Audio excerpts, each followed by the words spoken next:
David, why Rookie is the best player in the game. But 41 of the 63 goals that the Oilers have scored in the playoffs are with those 5 players. And outside of it, David, there's plenty to deal with. These 5 players play on the Oilers power play. Runs at over 36%. All right, everybody, it's time. Game 1 of the Stanley Cup Finals. I have Alec Nava here with me. I'm going to get in the starting lineups, and we'll get into particulars as usual. For the Edmonton Oilers, it's the first foray into the Stanley Cup Finals between Connor McDavid and Leon Draisaitl. Head coached by Chris Knoblauch.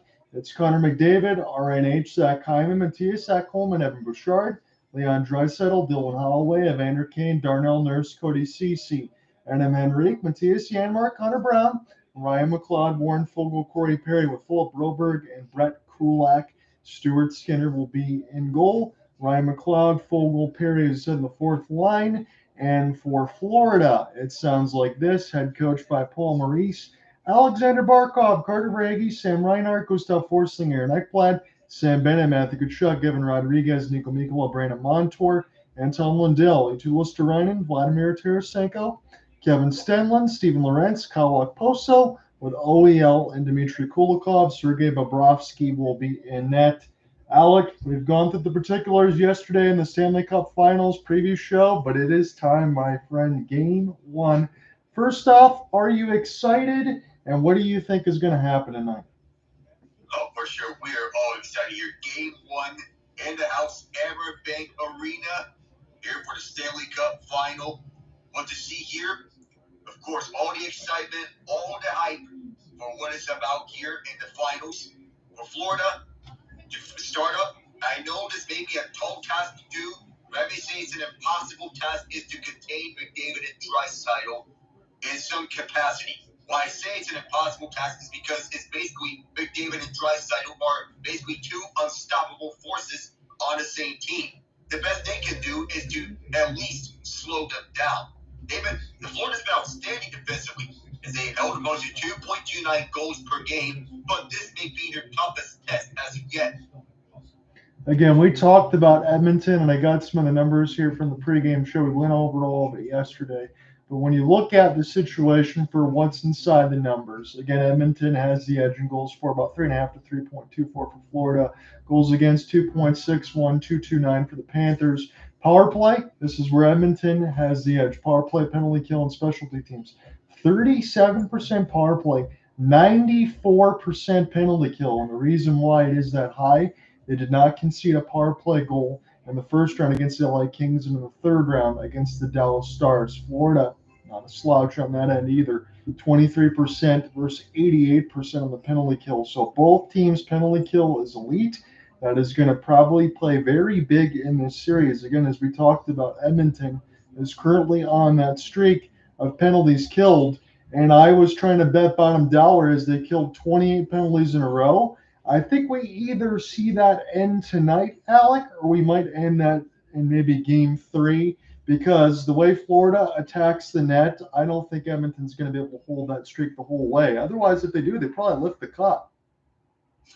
It's basically a tall task to end that streak in itself, but the Panthers, they're built for it to end that streak. The Oilers have been rolling around.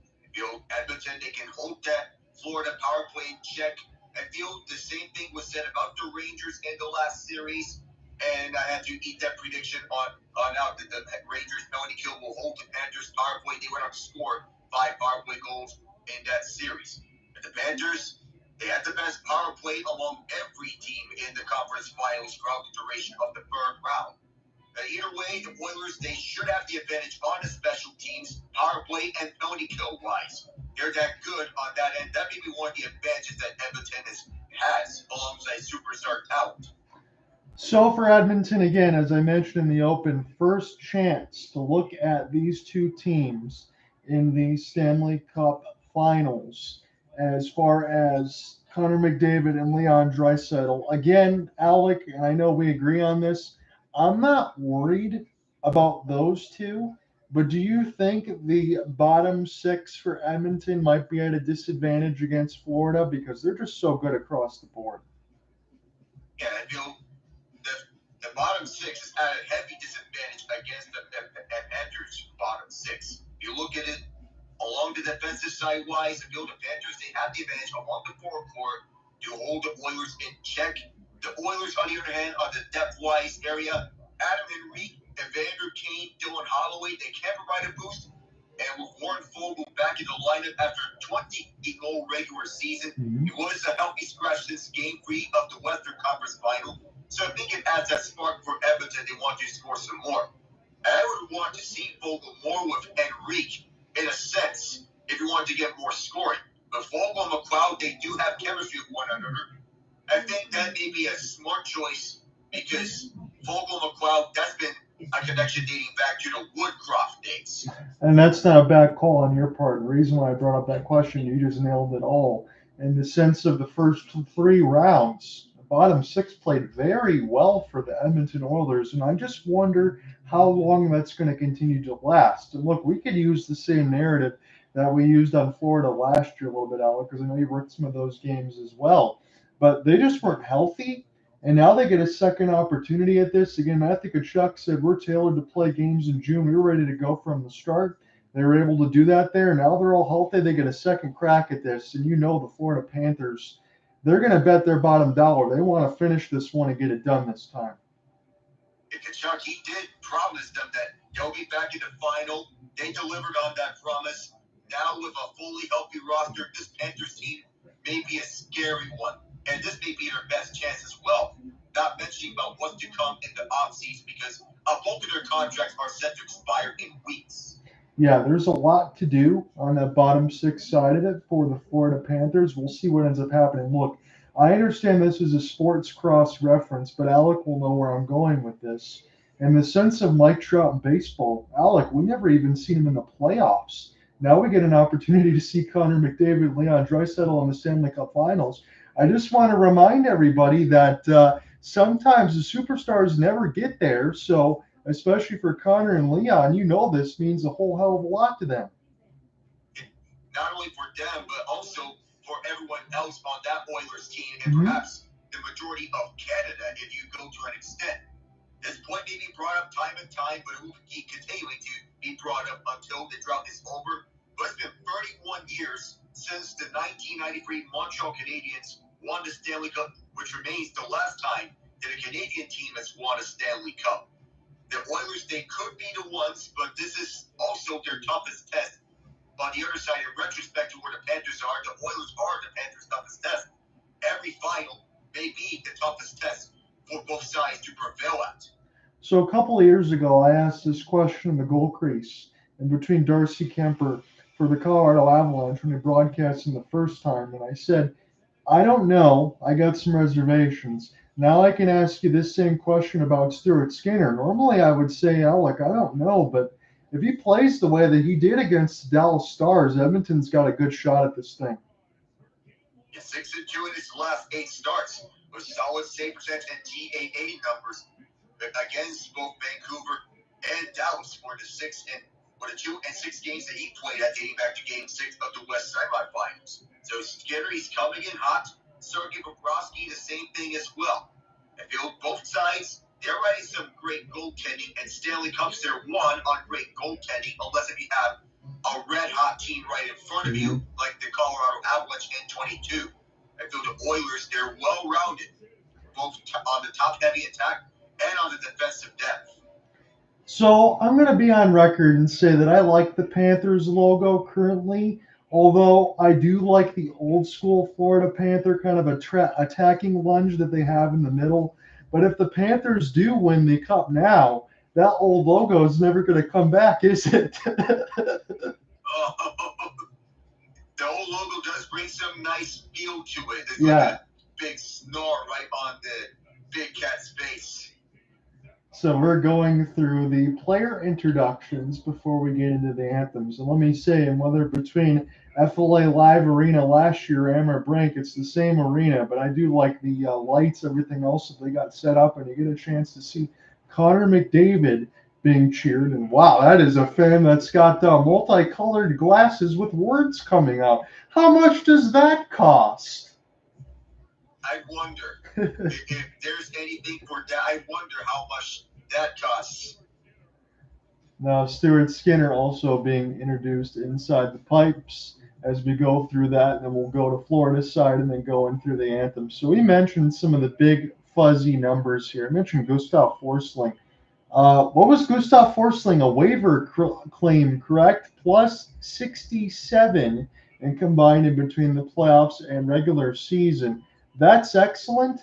I did, though, put Evan Bouchard in my Conn Smythe watch. And make no mistake about it, if the Edmonton Oilers do end up winning the Stanley Cup, it's going to be all for Connor McDavid, no doubt about that. But Evan Bouchard in this playoffs alone, and make sure you're sitting down, 6 goals, 21 assists, 27 points, and a plus 14. He's one of the best defensemen in the NHL. You can make the argument that he has emerged as the top defenseman on the Panthers throughout the last few months as well. You can make that legitimate argument, and perhaps he may be the best waiver claim pickup of recent memory. To have emerged this much on the Panthers, I feel that's a big props to the development of how he is done with.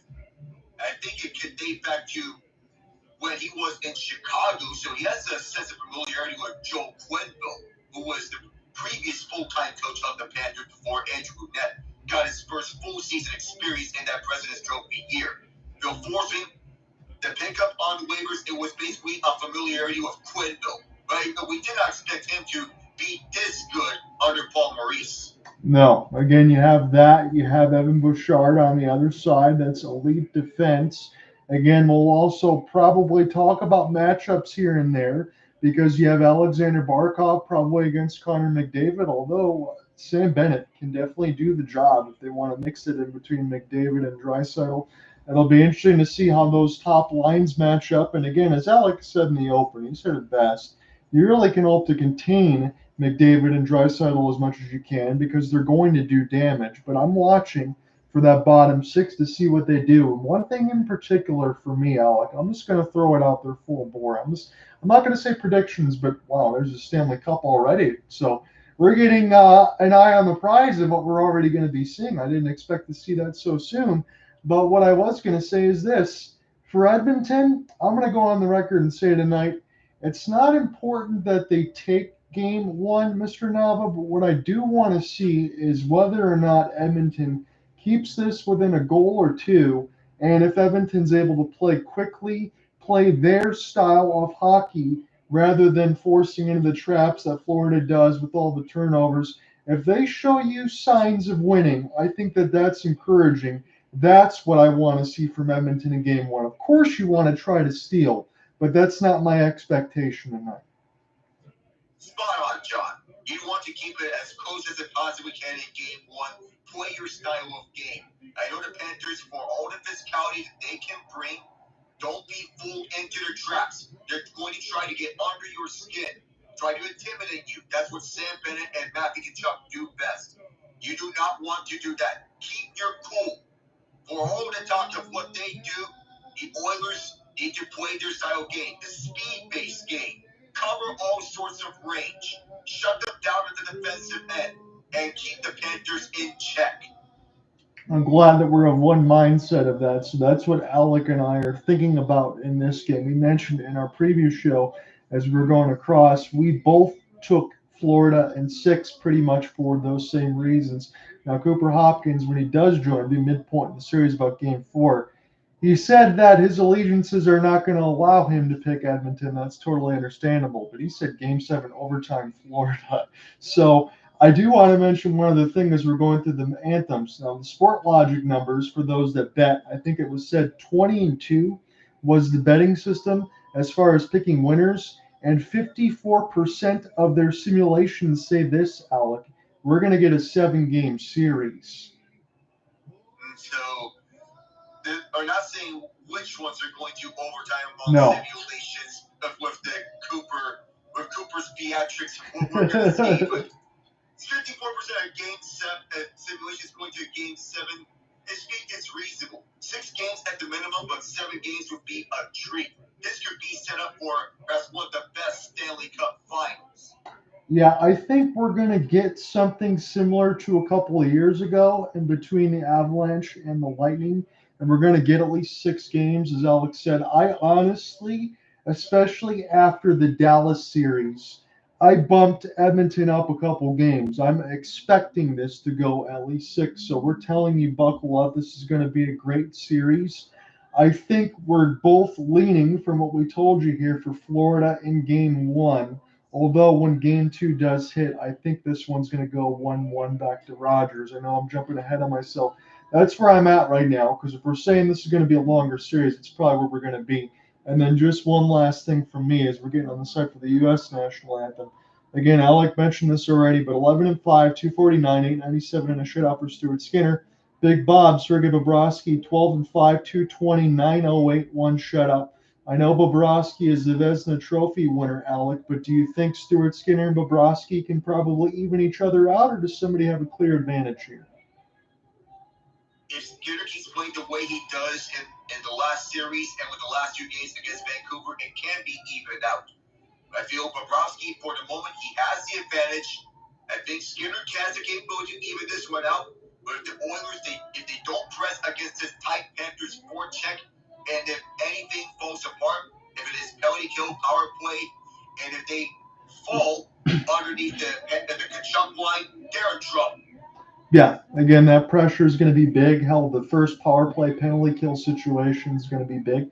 One of the kids already doesn't have a shirt on here, so he's already getting pumped up. He's getting ready for the party here at Amerant Bank Arena. So there's going to be a lot of fun. We're expecting some good things in this series. I'm glad to have Alec Nava in the driver's seat here with me for the first 3 games. We're pumped with it because it's the first time that him and I have been able to work together in the Stanley Cup Finals. We've done a lot of games, so it's nice to be able to bring this coverage to you. So alongside Twitch, YouTube, Twitter Space, John right on the YouTube side, same thing on here with Alec. We'll be ready to go, and we will split the play-by-play side of it. I'm going to let Alec close today in the 3rd period, and then we can kind of switch off here and there. As far as the NBA Finals, I know Alec's going to be all over that. I probably will be away for Game 2, but my plan is to join Alec for Game 3. We're going to be working everything in this series nonetheless, but I do want to get some hoops action. And honestly, hoping, I shouldn't say this for the Celtics fans because I got a lot of Celtics fans, but hopefully Game 2 can be a little bit more competitive. Yeah, let's be honest. With the Game 1, there was too much of that. As we see Mike McDaniel in the crowd, the Dolphins head coach. The Game 1, it was too much of Celtics. They completely took away the Mavericks' options on the pick and roll. Daniel Gafford, Derek Lively, PJ Washington were basically all erased from what Luka and Kyrie can choose from after a pick and roll partner, which forced Derek Jones to be the pick and roll partner. That's something that Dallas does not want. 17 assists, which is less than Boston's blocks. 9. Yeah, absolutely insane when you go through some of those numbers. Again, in the intermission, I do have some comments here for you. It'll be a little bit on the fly, but I was able to catch a little bit of Gary Bettman's open as far as the press conference. He did have some interesting things to say as far as the Four Nations face-off, where it's going to be taking place. So I'll kind of throw some of that to you, and I do have some intermission stuff when we do get to it. But we're going to get set for puck drop right now. I will take the first. Alec will take the second. We'll split the 30. We'll close it. And Connor McDavid is on the ice right now going against Sasha Barkov. And we're underway for the 2024 Stanley Cup Finals. Buckle up, everybody. This is going to be so much fun. Back around now for number 97. Again, the Oilers on the road with the blue tops, white jerseys, and mixed with the orange striping. This is all the way back to Bobrovsky. He goes to playing. Big turnover. He's already spinning around in his goal crease. And the octave's already at 10 as this is stolen by the Oilers. Back in behind the net. What a dangerous opportunity to start it as it's Evan Bouchard. We'll send this one back D. Now near the right side wall. Edmonton, this is a great start for them. What a spin for Hyman. Dipsy Doodle. Now behind the net. I'll leave it around for McDavid. Now Florida finally gets a piece of it. Somebody dropped their stick. That was one of the Panthers. And now Verhaeghe gets a chance to pick this up. Alec, we're already seeing some Edmonton pressure here. Already, they're up on the task. Sergei Bobrovsky spinning around. He looked a little lost onto the ice, handling that puck and turned it over inadvertently. Not the way he wanted to go. This is Florida now, Bennett, able to settle this down a little bit. The money line is understandably with Florida here in game one, but that might change after what we just saw as Edmonton now trying to take their second rush. We'll spin it back with Evander King. Opportunity now, Darnell Nurse, as this is the second line for Chris Knobloch on defense. This will be sauced to Cody Ceci. Ceci will get pushed against the wall. There'll be an opportunity for Kulikov, able to push this one out. This will be picked up by Florida off the back skate. It'll be a race for the puck now. Edmonton doing a great job of just pressuring here early. Again, we mentioned a little bit in this first period that they like to go ahead and push the pace and lead the scoring by period. I'll go ahead and get you those numbers here when we get a break again, but it's 23-13 advantage in the first period for Edmonton. I have that up there, so just pull that up. 10-13, Florida -3 in the first period. So we'll see if Edmonton can get off to a good start. This is now picked up by Lundell. Slammed across the kick plate. Now to the left side red line. Nico Mikkola, as this is back in behind the cage now of Stuart Skinner. Again, shots on goal, pretty much 2-0 Edmonton right now, although it's not officially shown up just yet. As Mikkola turns it over. Edmonton now, Ryan McLeod off the drop. Big hit. Perry gets taken down. Bobrovsky gets a piece of it with the glove. Florida has to finish a couple hits without a stick. That was Kachuk that got a body on. 3-on-3 as there's an opportunity near the right side and behind Skinner. This is McLeod off the tie-up. Florida gets possession. Right side dot. Now Ekblad from a severe angle as it's picked up by Carter Verhaeghe. Florida trying to do damage in behind the cage, but Edmonton able to escape that immediately with an Evan Bouchard breakout pass. Try to get a piece for Perry as Ekblad finishes his hit, and some players will go ahead and take a change. This is a wanting pass that goes right through the defense, sent back down, and Edmonton has iced it. I think Florida can finally take a breath. They can. You did mention about the goal differential. This is where the Oilers, they need to start out. In the first and second periods, that's where they do most of their damage. The third period is mostly Florida. And Bill, with the Oilers, with how they started, it's a good start for them. Getting the pressure early. Zach Hyman off the turnover. Shooting it right over Bobrovsky's fast. That was a near goal there for Hyman, which could have been his 15th.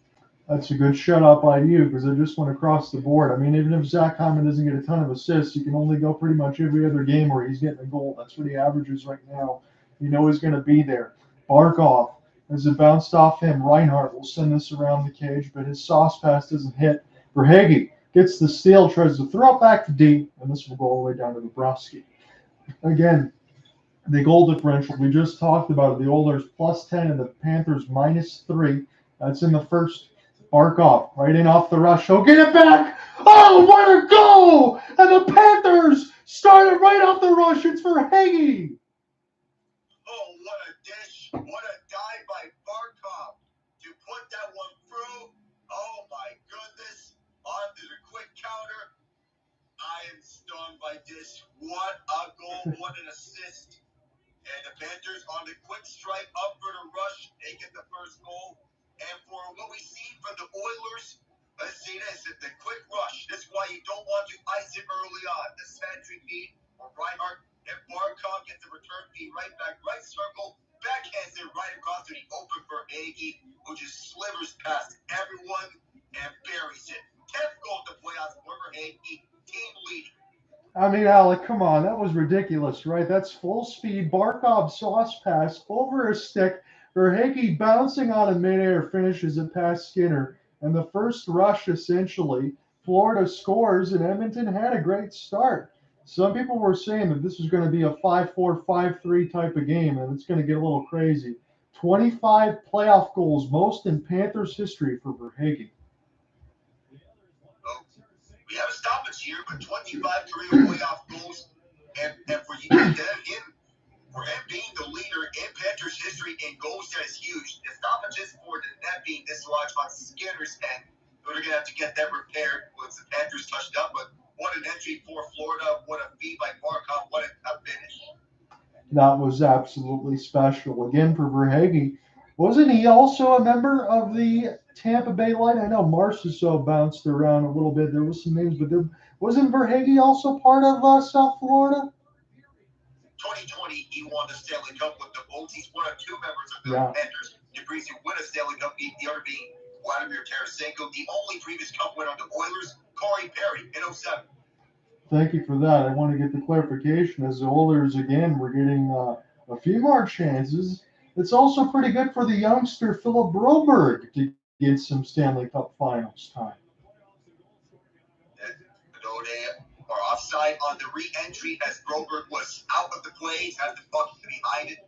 The Oilers, they got some first cracks at it, and they did so again. And dangerously came closer scoring. I feel it could be an argument. You can make the argument it should be 2-1 Oilers by this point. You know what? Honestly, Alec, you're not wrong, considering the way that this started and a couple chances already with the Hyman off the turnover, hit him right in the face from Sergei Bobrovsky. I mean, yeah, there was some good chances there, and then Florida gets the one rush and scores. Kind of a taste of Edmonton's own flavor given right back to them. They don't want much more of that. Nico Mikkola, all the time in the world to shoot, and this was cleared out right in front of the net. Luckily, a Panthers stick wasn't there. Otherwise, it could have been 2-0 Florida. As Evan Rodriguez will send this one in. Sam Reinhart, 5th assist of the playoffs, 4 in Game 2 versus the Bruins. They want him to get on the score sheet regardless. They're used to him scoring more goals, but they'll take the apples, no doubt. As I'm alongside Alec Nava, this is John Ott in the play-by-play. It's 1-0 Florida at Amerant Bank Arena, Game 1 of the Stanley Cup Finals. Ryan off the rush, not a bad shot. Lundell will get the pickup. Now Lundell circles back to his defense. This is deflected. And now Edmonton will get an opportunity. Good skate there for Connor Brown. Brown still with it. He's getting through a couple of hits. And now OEL. Man, he gets pasted near the left side of his own boards. And hopefully he's okay back there as we get an icing.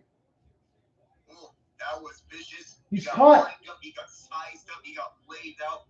And I hope he's all right. He's back up, but there's a drop of blood right by the right side of his face. He's getting tended to by the medical staff. That was big. That was vicious as he goes up into the tunnel. First Stanley Cup final for him already. He gets lined up by Adam Henrique of all people. You would expect more of that from either Evander Kane or Vincent Desharnais, who was not dressed for the 4th straight game, but Ekman Larson, that was bad. Wow, McDavid on a chance on the other end. He's showing his skating display that was saved by Bobrovsky. I do want to jump back into OEL. Hopefully it's okay. He got cut on the left side of his face. Henrique hit him so hard his face met the glass. And then we saw McDavid just blow-by Aaron Ekblad there. He just pushed him right off. That's what McDavid does. He can make any defender, even the best of defensive defensemen, or even the best defensive-minded forwards, look absolutely silly. He did that to Chris Tanev and Miro Heiskanen. He's going to do it to Aaron Ekblad this time. Tried to put on the 5-0 Sergei Bobrovsky read it. Lundell, defensive zone draw, but it is won by the Oilers. They'll send it deep. We'll see if Florida can flip it away. Yes, they will. As it'll be 13:55 left to go in this first, and honestly, I'm surprised it's going as quickly as it is because this has been a ridiculous start to this game. I'm really enjoying it. As this goes in off the left side glass, good skate through Corey Perry. Stanley Cup Finals with 5 different teams, most in history. Again, the last one with the Ducks. Good reverse hit. Back and behind the cage. It's very loose. Tarasenko dives to his feet to try to make a play. This is back around Lundell, stuck in his own end. And now Edmonton bringing the forecheck. Nico Mikkola will get an open pass. Now Florida able to escape the danger. They're in the home reds with the blue pants and white striping as this is sent around the end boards. Good contact. McDavid already back out there. Cody Ceci gets it in behind the cage with Skinner as Hyman slows up. This puck will be sent back down safely across the red where Chris Knobloch's forces can take a change. Here's an outstretched pass. Good one from Skinner. Here's McDavid. His pass. This will go from a severe angle. Hyman off the back skate to pick it up. Right side red line. Spin and turn. RNH gets dispossessed. Ekblad will shovel a backhand down the ice. It'll be a race for it to the neutral zone. Picked up by Reinhart and slammed around the embankment. 12:40 left to go in the first. It's a 1-0 lead for the Panthers, courtesy of Barkov's sauce pass to Carter Verhaeghe off the rush. and a little bit of a leapfrog from a Forsling half hip check, and then a gigantic hit behind the boards for Vander Kane, as this is now a whistle with Ekholm pleading his case. Is Ekholm's going to get the penalty? First power play opportunity for the Panthers. Something you don't want to do if you're the Oilers, even if you have that long penalty kill streak. When you have the Panthers on the power play, it may signal trouble. It is Ekholm 2 for tripping after the first power play of this game, coming right back from the break. Does it surprise you a little bit at all that the physicality has already been pushed to 10, or is this just what we're going to expect between both teams, honestly? It's what we expect from both teams. If we're looking at it, for all the physicality the Panthers can bring to Oilers, they're matching that right now. They're matching Florida's physicality and saying, take that physicality and put that right on your face.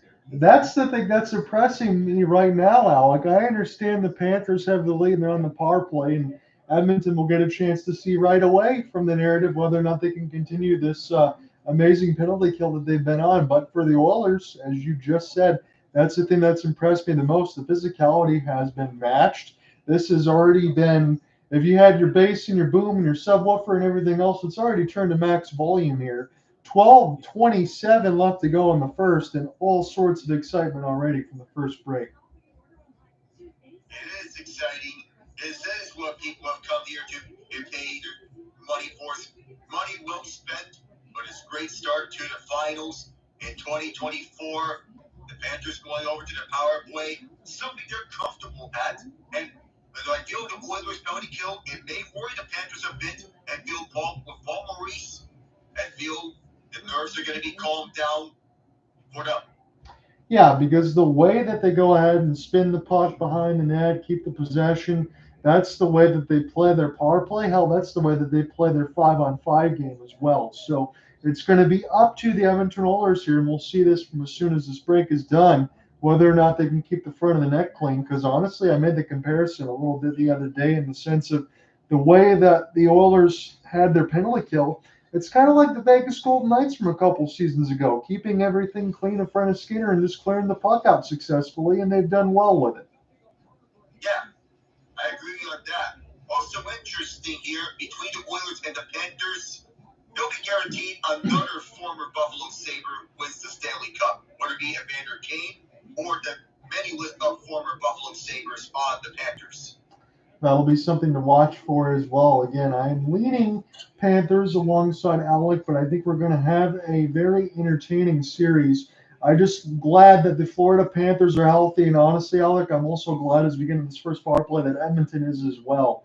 You don't have to deal with a whole bunch of injuries, although we will have to keep a track on OEL, because right now Florida is down to 5 defensemen. Barkov shoots it toward the net for Tkachuk as this is put in behind the cage. OEL wouldn't be a big, gigantic loss, but that would be part of their bottom line on defense. So we'll have to keep an eye on whether he comes back on the side for the second period once he gets stitched up. Barkov back in behind the cage, trying to find Verhaeghe again. Baseball style bat out of the air as this is flipped back to Sasha off the back skate, settles it down. Tkachuk right on. Oh, what a play for Verhaeghe. And Skinner are able to find it, but the puck movement was splendid. Oh, coast to coast, Stuart Skinner got back on time, said, not this time, Carter, as he stopped Verhaeghe from was wide open at the left dot. I mean, he was so open, you would imagine he's all alone over at the West Palm Beach. But a nice find by Sam Reinhart with Connor Brown right on his face. That's the type of feed that they've got Reinhart from Buffalo for. And that's the type of stuff that we just watched there, Alec, in the sense of why we think Florida is going to be able to break this streak at some point. You got all those heavy bodies in front of the net. If you get those quick passing in that way, you're going to be able to break through. If they can continue to generate chances, that's what you want to see right now, though, from game one, as they already have the lead. Lindell, Bennett now.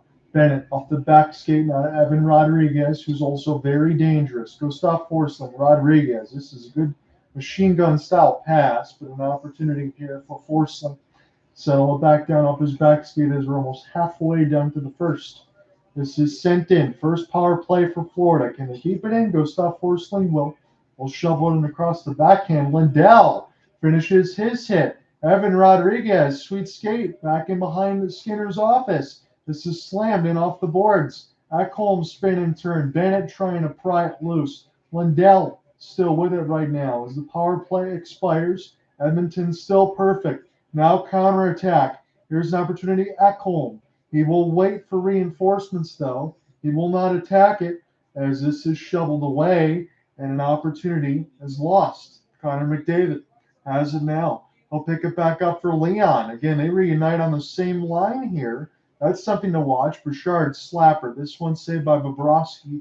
I was wondering whether McDavid and Draisaitl would play on the same line and how well that's going to work because Florida's deep. Bouchard, touch pass. Bobrovsky was down. Here's a slapper. This one goes wide. Evan Bouchard gets a chance to collect the carom from Draisaitl and a good hold for Bobrovsky. Things were getting busy behind the net. Yeah, it got really hectic back there on the Oilers end with the Oilers pressuring on all fronts with McDavid and Draisaitl on the ice. There's a heavy goal differential favor towards the Oilers when both McDavid and Draisaitl are on. When both were off, that goal differential drops down, plummeting against their favor. With McDavid and Draisaitl alternating shifts between them, with one or the other on the ice, it's pretty much even between them. Alec, I want to jump right back to that point if you don't mind. If you're Chris Knobloch, I'm giving you the head coaching role right now, Alec. Are you continuing to play those guys on the same line, or do you think as this series goes forward, you need to split them on lines 1 and 2 to match up with the Panthers? Probably a mix of both, if I'm being honest. Say you have McDavid on the line, the Nuge and Hyman on one end, Draisaitl with Holloway and Kane, or McLeod and Perry on the other, but primarily with Holloway and Kane on that front. But at other times, you can put Draisaitl, McDavid, and Hyman on the ice. I feel a mix of both would be most optimal. That's fair. I just want to throw that out there because I know the teams are always deep, especially when you get to this time of year. Everybody's going to be good. They're there for a reason. But just to be able to match up and consider, and again, Alec and I already know this, but we'll throw this out. The power play line, they're always going to be merged together, never taking that away. But we'll continue to monitor that across alongside OEL, who took that gigantic hit behind the cage. There's already been a few of those. As far as the hitting numbers, it's already pretty out of control right now. Florida has that edge 13-8, and we're not even pretty much 10 minutes expired into the first. We have 10 minutes and 15 seconds elapsed time in the first period. The Panthers already have the advantage in the hits. The Oilers, they're striking right back. And guess who's back onto the ice? None other than McDavid, right after the TV timeout. That is not a surprise. Again, if we talk about double and triple shifting at some point, you might see that as this goes along. Right now, you want to make sure you keep them as fresh as possible as we get an overhead cam. This is near the right side. Don, oh, what a save off the back, and I apologize. He couldn't get a number because of the overhead cam, but Bobrovsky makes a gigantic save. I'm hoping that this aerial cam will go away at some point as this is now back in behind the cage. Picked up now for Draisaitl. We'll pinball it. This will be Bouchard in through the traffic, and Bobrovsky has nobody in front. He'll make the save and hold on. His overhead camera may get a little buggy with who is going to be controlling what puck. But so far, the Oilers, they're playing the 5-on-5 to perfection right now. You think that the Panthers have the advantage of 5-on-5 to this point. Yeah, they have that one goal, but otherwise it's been all Oilers on the 5-on-5. This is a shock. Yeah, the shots on goal right now are 8-3 with the latest one from Bouchard. It is a little bit of a shock. Dare I say, if the Oilers, again, he mentioned this a little bit in the pregame there with you, if they can keep it close enough, and we talked about keep this within one, they're going to show me some things that, hey, they got a chance to make this a long series, and that's what we're already thinking going in. But so far, so good for Edmonton. As you get a look at Paul Coffey here, the puck goes in the players' bench with 9:07 left in the first. Here's Paul Coffey, noted assistant coach who's running to the fence to excellence with the Oilers. Chris Knobloch, in his coaching career, he once was the Erie Otters head coach from 2012 to 2017. He coached McDavid, was the assistant coach of the Flyers from 2017 to 2019 before he was named the head coach of the Hartford Wolfpack and got two separate interim stints with the New York Rangers, went 6-1-1 there, so that experience pays off. Yes, it does. And now he's got a chance for the big time here. And look who is back on the ice. OEL after repairs. That is good to see. Again, no surprise for hockey players who are tough as nails. But man, oh man, that was a vicious hit. Good chance. Bobrovsky's been pretty good in this period as well, has not conceded. Kachuk, he tries to bat at the puck. This will be with Bennett now. Bennett able to find a clean entry. OEL slows up. We'll shoot the deflection there for Bennett. This one now will be recollected into the left side. McLeod racing, turning on the jet engines, able to find the entry, gets past Mikkola. Fogle takes a rough ride. Mikkola one-handed trying to keep it alive. Bobrovsky in the stand-up near the left post, all sorts of traffic in front of him. Tarasenko now turning on the Jets. Off the drop, Florida on the rush. This goes near the outside of the cage. Mikkola now is all tied up with Corey Perry as big hits emerge from the left side. This is Corey Perry's type of series, is it not? Oh, what a stick drag for Brandon Montour. Able to get a piece of it now. Find the entry. Stay on side. Florida has it. They got numbers. This one goes high. On the left side post for Montour with a wrister. He made a great play with a skate through and then got the steal. As Fogle tries to go ahead and pick it up now. Lindell off the pin. This will be slammed all the way back down the ice. It'll be a race for the puck now. Hybrid icing's turned away. And this is an opportunity. McDavid will shovel it ahead, and he gets his pocket picked essentially with a poor pass. Try to find Verhaeghe off a long outstretch. Bouchard's got it. As this will bounce off the blue line side for Gustav Forsling. Will make the smart play, send it in. About 7 minutes left to go in the first. John Hunter with you alongside Alec Nava. 1-0 Carter Verhaeghe and the Florida Panthers. As this is now on the left side, Ekholm. Try to find McDavid. Now in off the rush, Florida gets another steal. It's Skinner now. Will make the shovel. And near the left side board, sent back down. OEL was just sitting all the way back in his own end, waiting for the puck to come to him, and it did. Barkov will put it back around the end boards again as we get a couple of clearings in the last previous of action. About 6:35 left. This is Kachuk off the pocket pick again. Kachuk will find it one more time. Backhand from Bennett was a hopeful one as Edmonton gets an easy read. They try to make a play, but Florida's got 3 back to the 2 for the Oilers who are forechecking. Paul Maurice's squad trying to take this right to left. Puck hops over the stick. Double team of a hit. Ceci find the entry. Ceci shoots way wide. As this is now on the left side boards, Evan Rodriguez off the back skate. Big old cross check in front of the referee. And now players falling all over themselves near the bench as Dylan Holloway gets dumped. OEL will put it in. The hits are 20-13, and that is not going to stop. We might see 50s on one side the way that this has been going. This has been a very physical first, very entertaining first. Mikkola finishes his hit. Opportunity now for a long outstretched pass. This is going to work out for Edmonton. Oh, what a stop from Bobrovsky with the right pad. And that's going to put everybody up to their feet. What a wondrous pass that was. And now Bobrovsky trying to make an easier play. Now for Mikkola. Florida escapes to the danger with Listerinen. Henrique gets tied up a little bit near the player's bench. 5:15 left to go in the first as Bobrovsky is pretty much the calm of Zen. He's always Mr. Consistency. McDavid, series of moves. He's taken down. I think we're getting a penalty call against the Panthers. Yeah, we are, but what a save by Sergei Bobrovsky on Adam Henrique. Of course, is Connor McDavid drawing that penalty as Gustav Forsling, we believe, was headed to the box to even this out. The Oilers onto the power play. This is something you do not want to do. And Bobrovsky, unreal save on Adam Henrique. Full extension to left pad. No problem for the 35-year-old. Can't believe that Bobrovsky's 35. I can't either, Alec. Again, I know it's been a long time from the Columbus Blue Jackets, and honestly, Bobrovsky, I know in those numbers with Columbus and now with Florida, he's playing pretty much just like he used to. Just like what he did in Columbus, especially in the 2017 year, and even against Tampa in 2019. And I win lights out this series.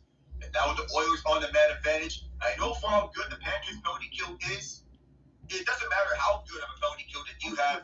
Ask the LA Kings and the Dallas Stars how that worked out against you when you're facing up against the Edmonton Oilers power play. Or for a matter of fact, the Canucks, for that matter. They've been really good on the man advantage.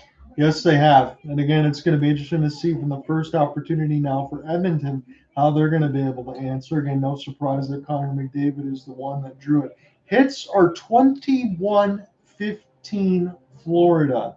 And yes, I'm going to be mentioning that a lot throughout this broadcast. I guess it'll be a good day between all the travel here. Again, to get Game 2 on Monday, Game 3 is not going to be until Thursday because we have the most distance ever traveled in the Stanley Cup Finals. They're going to need that for ice bags. 2,541 miles between opponents is the most ever. That eclipses Vancouver and Boston 13 years ago. They're going to need those long days of rest because those 3 days of rest are very important for both teams. The other question is how jet lag is going to impact both teams, considering that's the longest travel distance between them. They're really going to rely on American Airlines and WestJet a lot, or Air Canada for that matter. Yeah, this isn't something that we would normally punch as much, but honestly, this will be big to be able to maintain the energy and keep everything in the sleep, the productivity, all of that is going to be very important because this is something that's really unprecedented. And we also expect this Stanley Cup final to draw very well as we get a Canadian team in market. Florida has honestly been a hotbed in between Tampa, the Florida Panthers, and Everglades.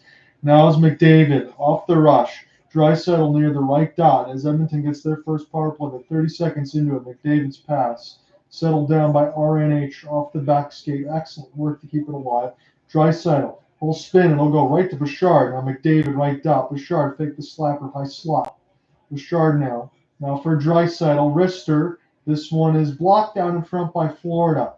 McDavid, good pass. Draisaitl. This is sticked away by Florida at the last moment. This will go all the way back down. 6 power play goals, 5 on one-timers for Draisaitl. I know it's usually near the right dot, but honestly, if he unleashes it anywhere, it's probably going in.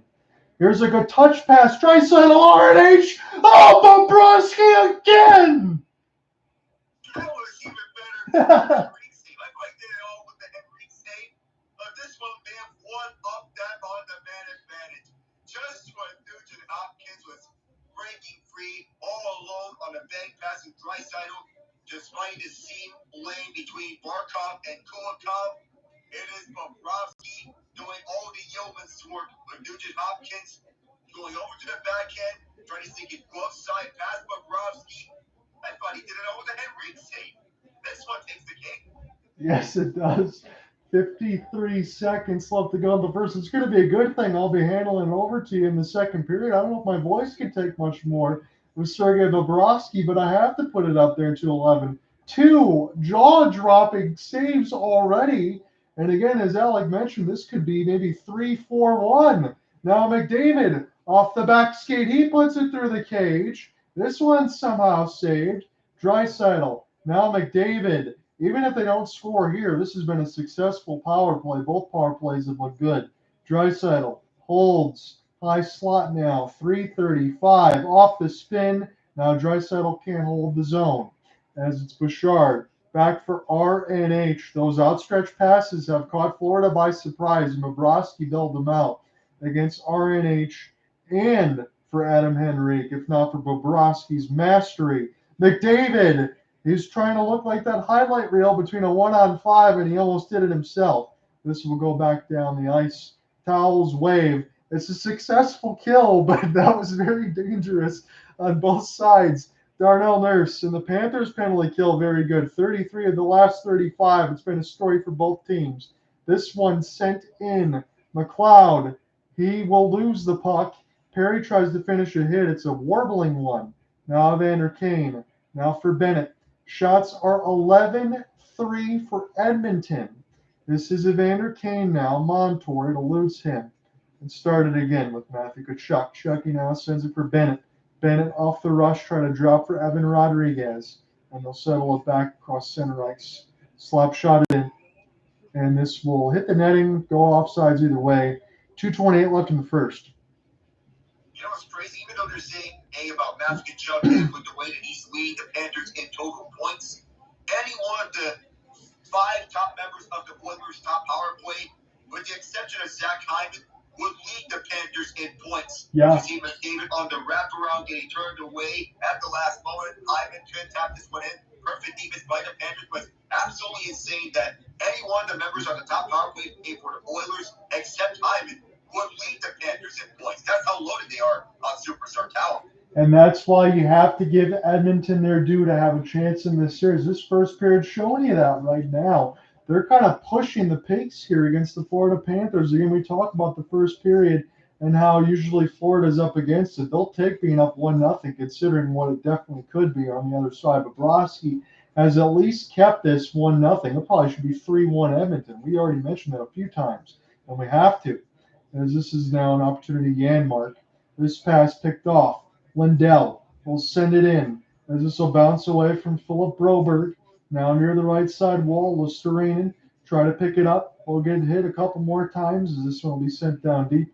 Opportunity now, Reinhart. This will take a bounce off a stick that's just laying there.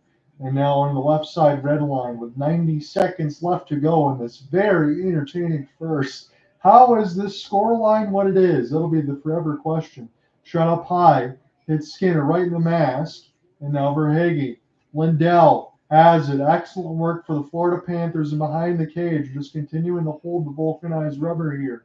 Opportunity now, try to find it off the forecheck. Forsling pinch. Here is Verhaeghe. They'll lose it to Broberg. Edmonton stuck in their own end for the moment. Gustav Forsling settled it down. Now for Reinhart. Gain the entry one more time. Verhaeghe. It's Barkov. Off the spin and turn. He's held against the left side red line.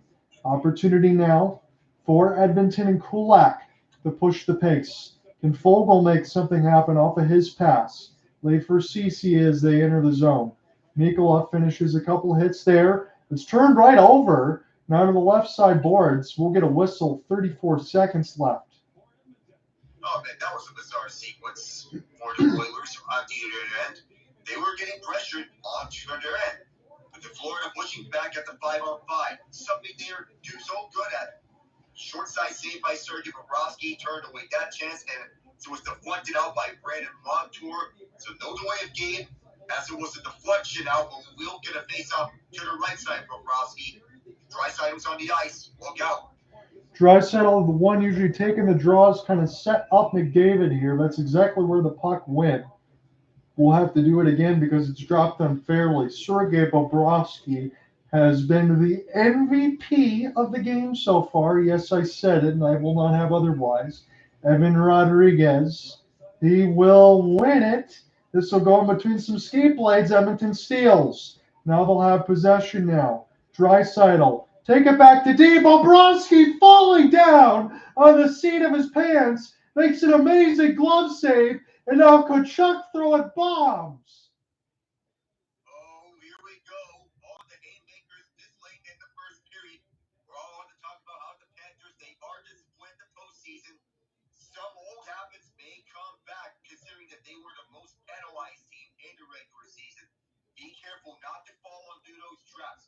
That was a big blast by Matthias Ekholm, in which it was nearly deflected inside by Zach Hyman, in which it was going wide at first, and Bill Hyman would have wanted to have to be tipped towards the net and not be letting wide to the right post. I'm going to tell you this, Alec, right now. We already seen this from a couple of spectacular saves. He got Hyman right in his grill, and Bobrovsky made that save like he wasn't even there. Yeah, he was. Yes, a full-scale line changes here for Florida. Sam Bennett's line comes out. Bill Draisaitl's line is staying on here. Get something back here before the period ends. Yeah, they played so well, it's hard to believe they're behind as McDavid. He gets taken down. No whistle. Florida able to escape from their own end. Icing is waved off. Essentially, this could end the first if Florida doesn't get something here. Now we'll get something. Ekholm with a little bit of a cross check on Verhaeghe. 8 seconds left. So now we have the whistle out. We are getting a camera look at Bouchard. We'll have the official call on the way here by our officials tonight. Florida's going to the box. It looks like Carter Verhaeghe got his stick up to the face. Eye sticky on Evan Bouchard. Yeah, a little poke close to the eye area. That is dangerously Man. close. Something that people do not want to do. Do not poke at anyone's eyes. That was dangerous. So, again, they might not score right now, but Edmonton, when you start in the second period, Alec, they're going to have power play time. They have a chance to even this right back up. Here's another chance. Bobrovsky, one more save. About 5 seconds left now. Good shot off the face-off. The Oilers won the strike with 4.8 left in the period. All right, go ahead and do that. 93.9 on the penalty kill. Yes, this is updated from the first one in this game. Another face-off. Bouchard, bomb, blocked again. That is going to end the first. And if this first period is as good as the rest of the series, I cannot wait. We're going to be spoiled. We definitely are. 2 punch blocks by the Panthers to end on that first period. They're 5-0 after lead this postseason after the first period. If there's any team that can end that, perhaps the Oilers could. Every other team that tried to do that fell at the Panthers' grasp. But the Panthers dominate the postseason like they have up and throughout. With the best chance to win it this season, they could strike. The Oilers may also have their best chance to strike as well. Winning the Stanley Cup for the first time in 31 years for Canada, first time in 34 years for themselves. You remember the Oilers have around $10 million to spend this offseason if they were to make some improvements on their roster, not to mention all the pay raises that Draisaitl and Bouchard are due in the summer of 25. There's going to be a lot to think about when we get to that point. I'm just going to ask you point blank. And again, I will lead with the team that is out in front in a moment, but I do want to start with the Oilers. That first 20 minutes for Edmonton, if you're Chris Knoblauch, you feel pretty good, don't you, Alec? Yeah, you feel pretty good. You're amped up. You're fired up after the first period. Even though you didn't score here, your power play is as dominant as ever. You showed up on the 5-on-5. You need to keep this one up and not allow the Panthers to get into the second period all energized and take over what Vegas did to them last season.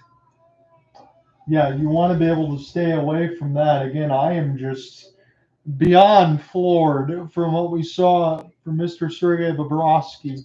Again, we can talk about everything in Columbus and Vezina level. He's playing uber Vezina level right now after that first period. After a couple breakaway saves, you got Draisaitl against RNH.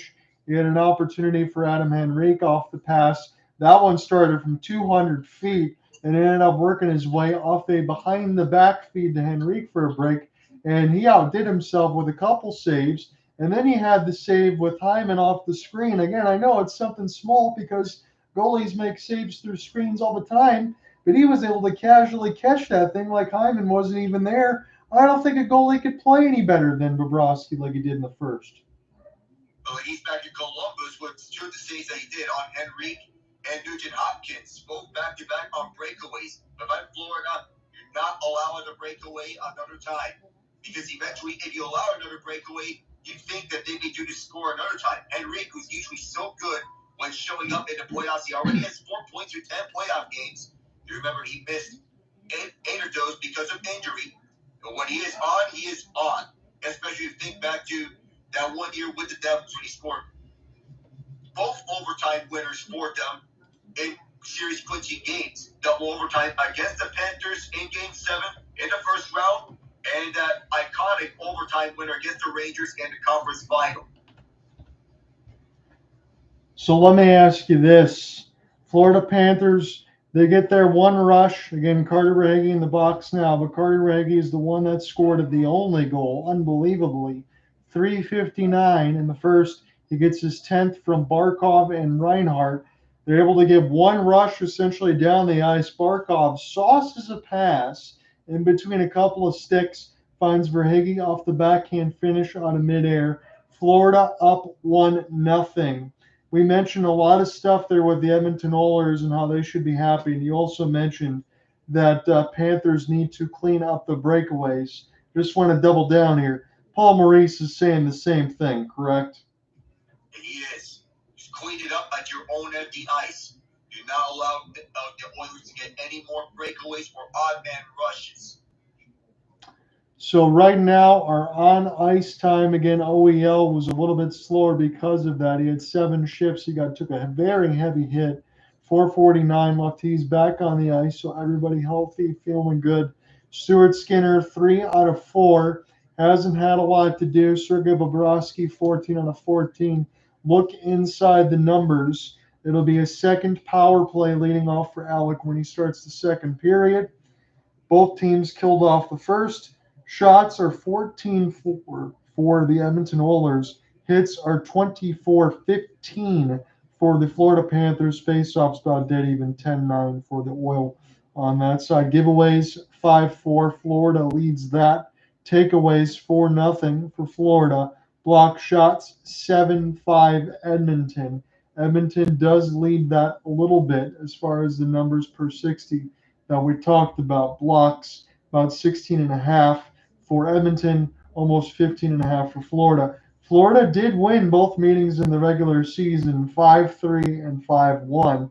And the reason that I bring that up right now, as far as this intermission, is because if not for Bobrovsky and the profile on it now, we could be seeing a bunch of high scores. The over-under was listed at 5.5, and honestly, we could have already punched that button. Also note on those 2 regular season meetings, what's lost in all this is that Calvin Pickard started both games for the Oilers in the regular season. Now it's Stuart Skinner time. And with the Panthers testing Skinner on those 4 shots, so far it's no problem for them. I feel Skinner can equally match that at some point. That's a great shout out by you. I should have thrown that in my notes. That's why you're the professional. Both Pickard starts on that side, so we'll see how Skinner will do. He's going to face more shots eventually. And again, I know Alec mentioned this before, but the top 4 picks in the 2014 NHL draft, again, not all drafted by the same team, except Leon Draisaitl, but Aaron Ekblad, Sam Reinhart, and Sam Bennett for Florida, Draisaitl for Edmonton, top 4 picks in the 2014 NHL draft, all in one series. It's pretty cool. And in the second period, again, we talk about the first. The second period is also where Edmonton has a little bit of an advantage. 26-14 on the goal differential, plus 12. Florida is a little bit better in the second comparison to the first, where they're -3, 19 and 13. So Edmonton likes to take the jump. We've seen that in this first 20 minutes. We'll see if we can do that in the next 20. But when we get to the third, Edmonton is 15 and 16, -1.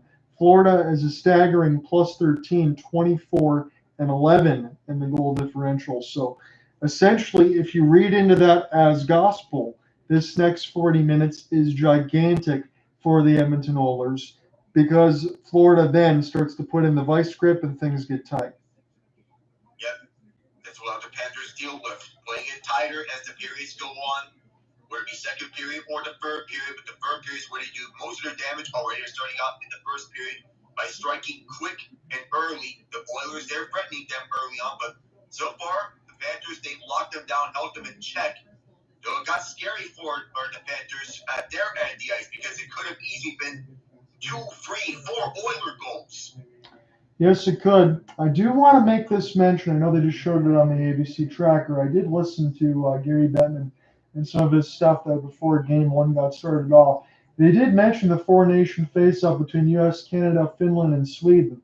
It's going to start in the Bell Center in Montreal. And then when we get toward the back end, toward the semifinal and the championship, that's going to be in TD Garden in Boston.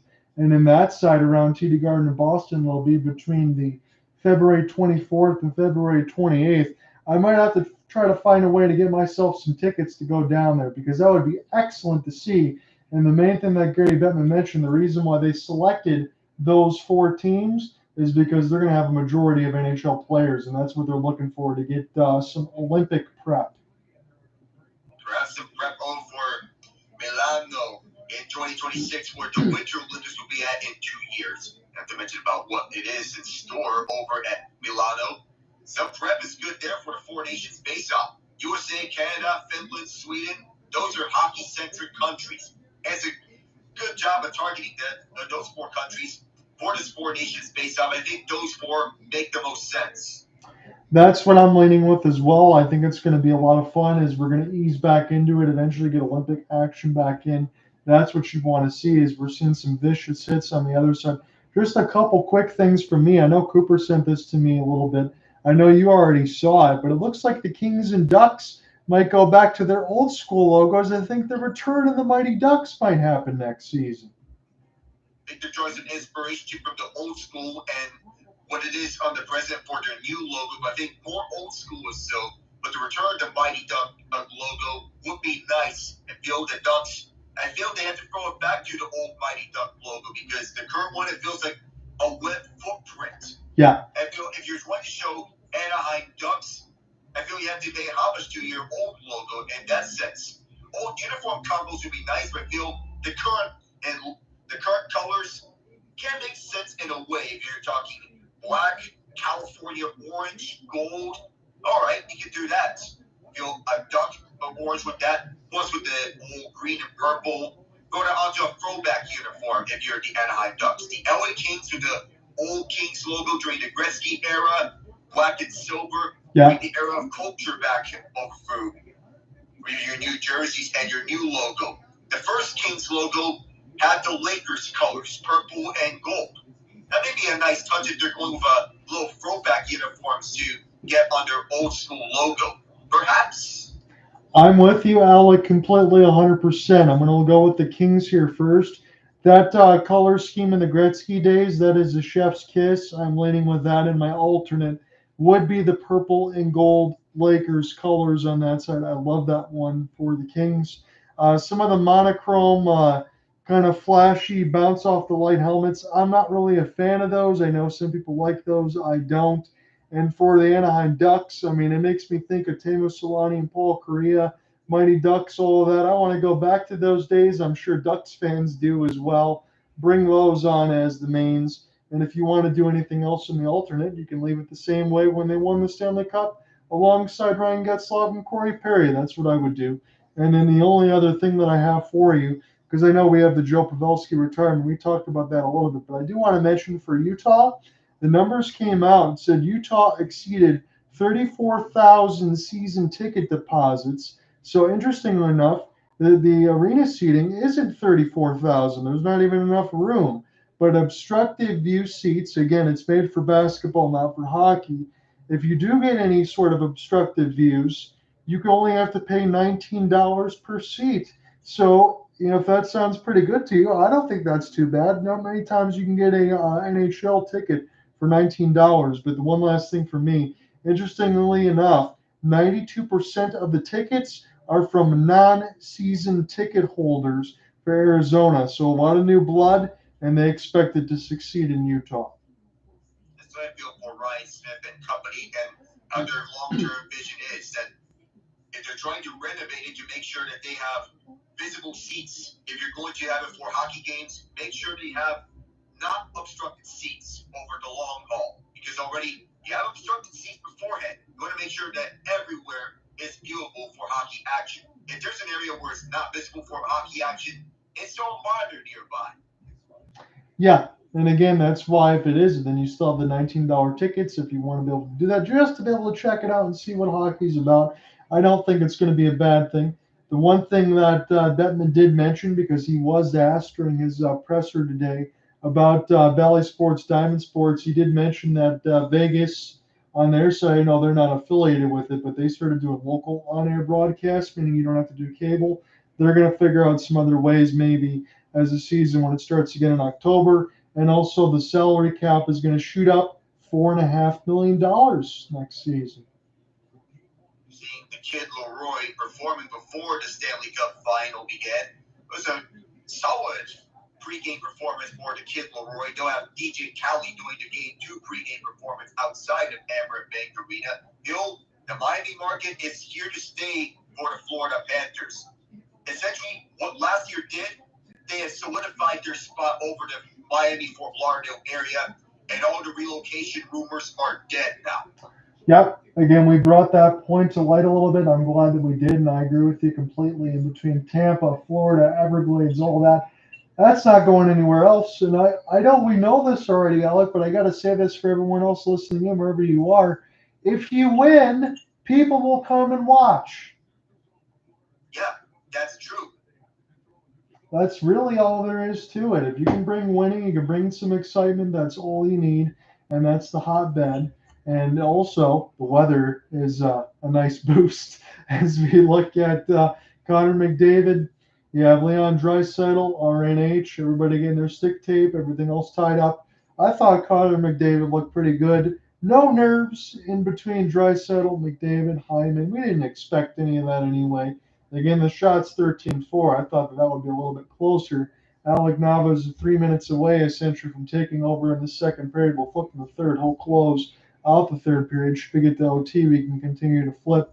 And again, I had one other thing. Cooper's not going to be here for the first 3 games, but I already did talk to him about this, but I can mention this alongside Alec. So Rick Ball, the play-by-play man for the Flames, he's on the move after 10 years. He's going to the Chicago Blackhawks to replace Chris Foster's. The youngster got to work alongside Darren Pang, but they're going with Rick Ball. And speaking of former Flames, Markstrom trade talks are back on, they say. New Jersey is the hotbed, still likely to land him. The Zadorov contract, some people want him, some people don't, but Lindholm is ongoing. I happen to think that Nikita Zadorov needs to be locked down for Vancouver, especially after that playoff run. But Markstrom, he's likely going to get traded, and Lindholm, he could still be signed in Vancouver if they have the money. If they have the money, that's the key thing. Zadorov may also be a priority for them, but the Rick Ball move, that's a smart one for Chicago. Chris Foster's, he got his play-by-play experience with the Blackhawks, and I'm happy that he got his opportunity. I feel he will get a new job elsewhere. But with Rick Ball, you cannot pass up on a guy like him. He's great at what he did in Calgary and with Hockey Night in Canada. He even got to announce Game 3 between Vegas and Winnipeg on the NHL on TNT. So he has the experience switching from announcing for the American markets, and now he lands on the American market in Chicago. I don't get all the hate with Foster's. He's a young guy. I feel I'll give it a rest for him. He did give him some experience, and while he's not Pat Foley, he didn't need to be Pat Foley. I thought he was fine for the most part, even if he wasn't anything special. But Rick Ball, you get a guy like him, you instantly know what you're going to get. Yeah, and I thought it was very interesting. That's why I'll sit on the side for Foster's, because I do think he's going to get another opportunity. He'll land right back on his feet. I have no any kind of inquisition that he won't. But I did think it was kind of funny, and I forget who does the play-by-play for Edmonton. And sometimes it's nails on a chalkboard a little bit, but it's very Edmonton. And they were saying that he might play the Calgary role. I don't think there's a snowball's chance, and you know what, that's going to happen. No, I know Jack Michaels is selling into Edmonton. He loves the atmosphere in his 14-year broadcasting career with them, whether it be radio or television. Michaels, he's done nicely on both radio and television, even stepping into the television role after retiring the previous play-by-play announcer for the Oilers. The Michaels being the radio announcer whenever Martin Ryan Stein or whoever is announcing the national broadcast for the Oilers. I feel Michaels, it's his job that's secured for Edmonton. Yeah, and again, if you want to talk about either Alec and I getting excited, if you listen to Michaels and the way that he calls the Edmonton side of it, boy, oh boy, he can definitely burst some bubbles here. He's good at what he does. I'm not saying that. Everybody's got a whole bunch of different ways they like to do play-by-play and color and work in there, but he brings in that excitement for Edmonton. You know he's going to be all over this right now. As we're looking at Hyman, Chucky talking to each other, Kane and Broberg exchanging some words. And Kane, oh my goodness, we didn't see that hit against Kachuk going to the bench. No, we didn't. I don't know what Kane and Kachuk had any words with one another, but I feel like there was some sort of disagreement, perhaps. But what did you do that for, Kane? What are you doing? You're going to try to awaken a sleeping dog. You never want to do that there with the Florida Panthers, because you talk about that's what they breathe their life into is heavy hits. As we're getting some action off of the break there with Barkov and Verhaeghe and the game's only goal, and then Bobrovsky leaning into it. So I'm going to jump on the color side. Alec Nava is going to take it away with the next 20. I'm just happy to have him headlining with me alongside the first 3 games. It's our first ever Stanley Cup final together. We've been working a ton of games together, but this is the big time. This has been a lot of fun, so hopefully we can keep the show on the rails. I know we got 2 professionals here. I'll try not to jump all over you. I'm just excited for you to take this over and see what happens on Edmonton's second power play. There we go. We have 1 1:50 of carryover power play time here to start the second period. I'm Alec Nava. John Knox with me on the cover side for the second period. Oilers on their second power play of this game. They then convert on their first one. The Panthers are killed out 33 of their last 35. Good job on them starting this one up as they get this down all the way behind Skinner's crease. And Bouchard is going to start up again. He has Draisaitl to his right, McDavid right behind. Finds the trailer and McDavid versus speed. You know he can bring the energy here. Nugent-Hopkins along the near half boards. Bouchard walks the point. Right side for Draisaitl, who goes back for Bouchard. Now Nugent-Hopkins on return feed. Sam Reinhart jumps up. Bouchard right now. Back for the Nuge. McDavid sets up from behind. Nugent-Hopkins going back for him. McDavid out front. Ivan roasted him high. Was so close to the first goal to tie this one up. Bouchard. Right point over to the Nuge. Now Willis goes over to Ivan. Walked out in front. The puck free. Aaron Ekblad stymied right behind the net. Draisaitl keeps this one alive and over. Right by Bouchard's stick. Can't handle it. There was some hot potato. And the Panthers get fresh penalty killers out to the ice. Markov is off. McDavid comes back in. Dispossessed. Nice stick in the way for Gustav Borging. Ekblad fan on the clear, but his teammate helps him out. 34 seconds left on the man advantage. Skinner finding Bouchard again. Essentially, this power play is getting double shifted by Chris Knobloch, and why wouldn't they? They've been the most electric power play in the league for many reasons, more than one. CMD enters in. Draisaitl. Toe drags his way around Stenlund. Then back drops over for Bouchard. Stenlund steps up to block that pass off. And backhands it down the distance. 10 seconds to go on the man advantage as Stenlund goes up for the change. Skinner way out of his crease. Sam Bennett almost caught him napping. And now with Carter Verhaeghe out of the box, that's 34 in the last 36 penalties, and the Panthers have killed up. Big Bob over to the far side of the ice. Almost mishandled, chopped away to once. Kane out there on the ice, a second away. Smith-Orama for Corey Perry, who sends it down the distance. Big Bob sending it home for Montour. Now Bennett. Sam Bennett looks to enter inside, does so. Lifts this one over to the far corner. Chopped away by Score! Evan Rodriguez! After it looked like it was a chop away by Cody Ceci, the hot rod finds the back of the net. Perfect call by you. Boy, oh boy, do I feel sick to the pit of my stomach there for Stuart Skinner. What the heck is he got to do? This gets loose right out in front, on top of the circles. Evan Rodriguez almost in the blue paint as this one's chipped in by Bennett. What a play off the pass for Rodriguez. No chance for Skinner. Oh, Mikey caught him well back with the Penguins. Spot up right on the dot for Rodriguez from Sam Bennett. That was a gorgeous play by Bennett to set that up. Almost like Jack Eichel to Jonathan Marchessault against Dallas in the Western Conference Final last year. Oilers are back in. Connor Brown, nothing doing there to have to retreat back. And around this goes far side Steven Lawrence. Cut away, Brett Kulak. Oh, goodness. Ginormous hit by Lawrence. Over at the Edmonton side of the ice. Take this goes over the Admark stick and onto the crowd. A lucky fan is going to take that to his household. Gigantic hit by Lawrence on Kulak. Yeah, we're going to see that after that pick play from Kane and Kachuk that we never got. We're going to see more of the hits there. Honestly, I'm just going to say the measure of the day, Alec. It's 2-0 Florida. Edmonton's playing very well. They could easily have 3 or 4 goals, and they're down 2. They just got to keep sticking with it and hope that they can get the next one. So far, it's a 13-5 shot differential in favor of Edmonton. They have the advantage here, but I feel for the next time around, that the Oilers need to strike back and score the next one. I feel this next goal is a must score for Edmonton. Evan Bouchard near corner. Cut away by Eron. Ekholm over there and Vander Kane as well. Several bodies in the way. Draisaitl coast to coast. Survey going cross-side. The one time by Holloway. Turn away. Bobrovsky down. Loose puck over the far corner. Swept away by Nikola. Draisaitl behind the net. Swings it over to the left point for Ekholm. Surveys around. Back for Draisaitl. Walks to left point. Head drop back for Bouchard. Toe drags his way around. Bouchard retreats back over the left circle. Bouchard back to the point. Ekholm fakes it. Then he gets back to this puck.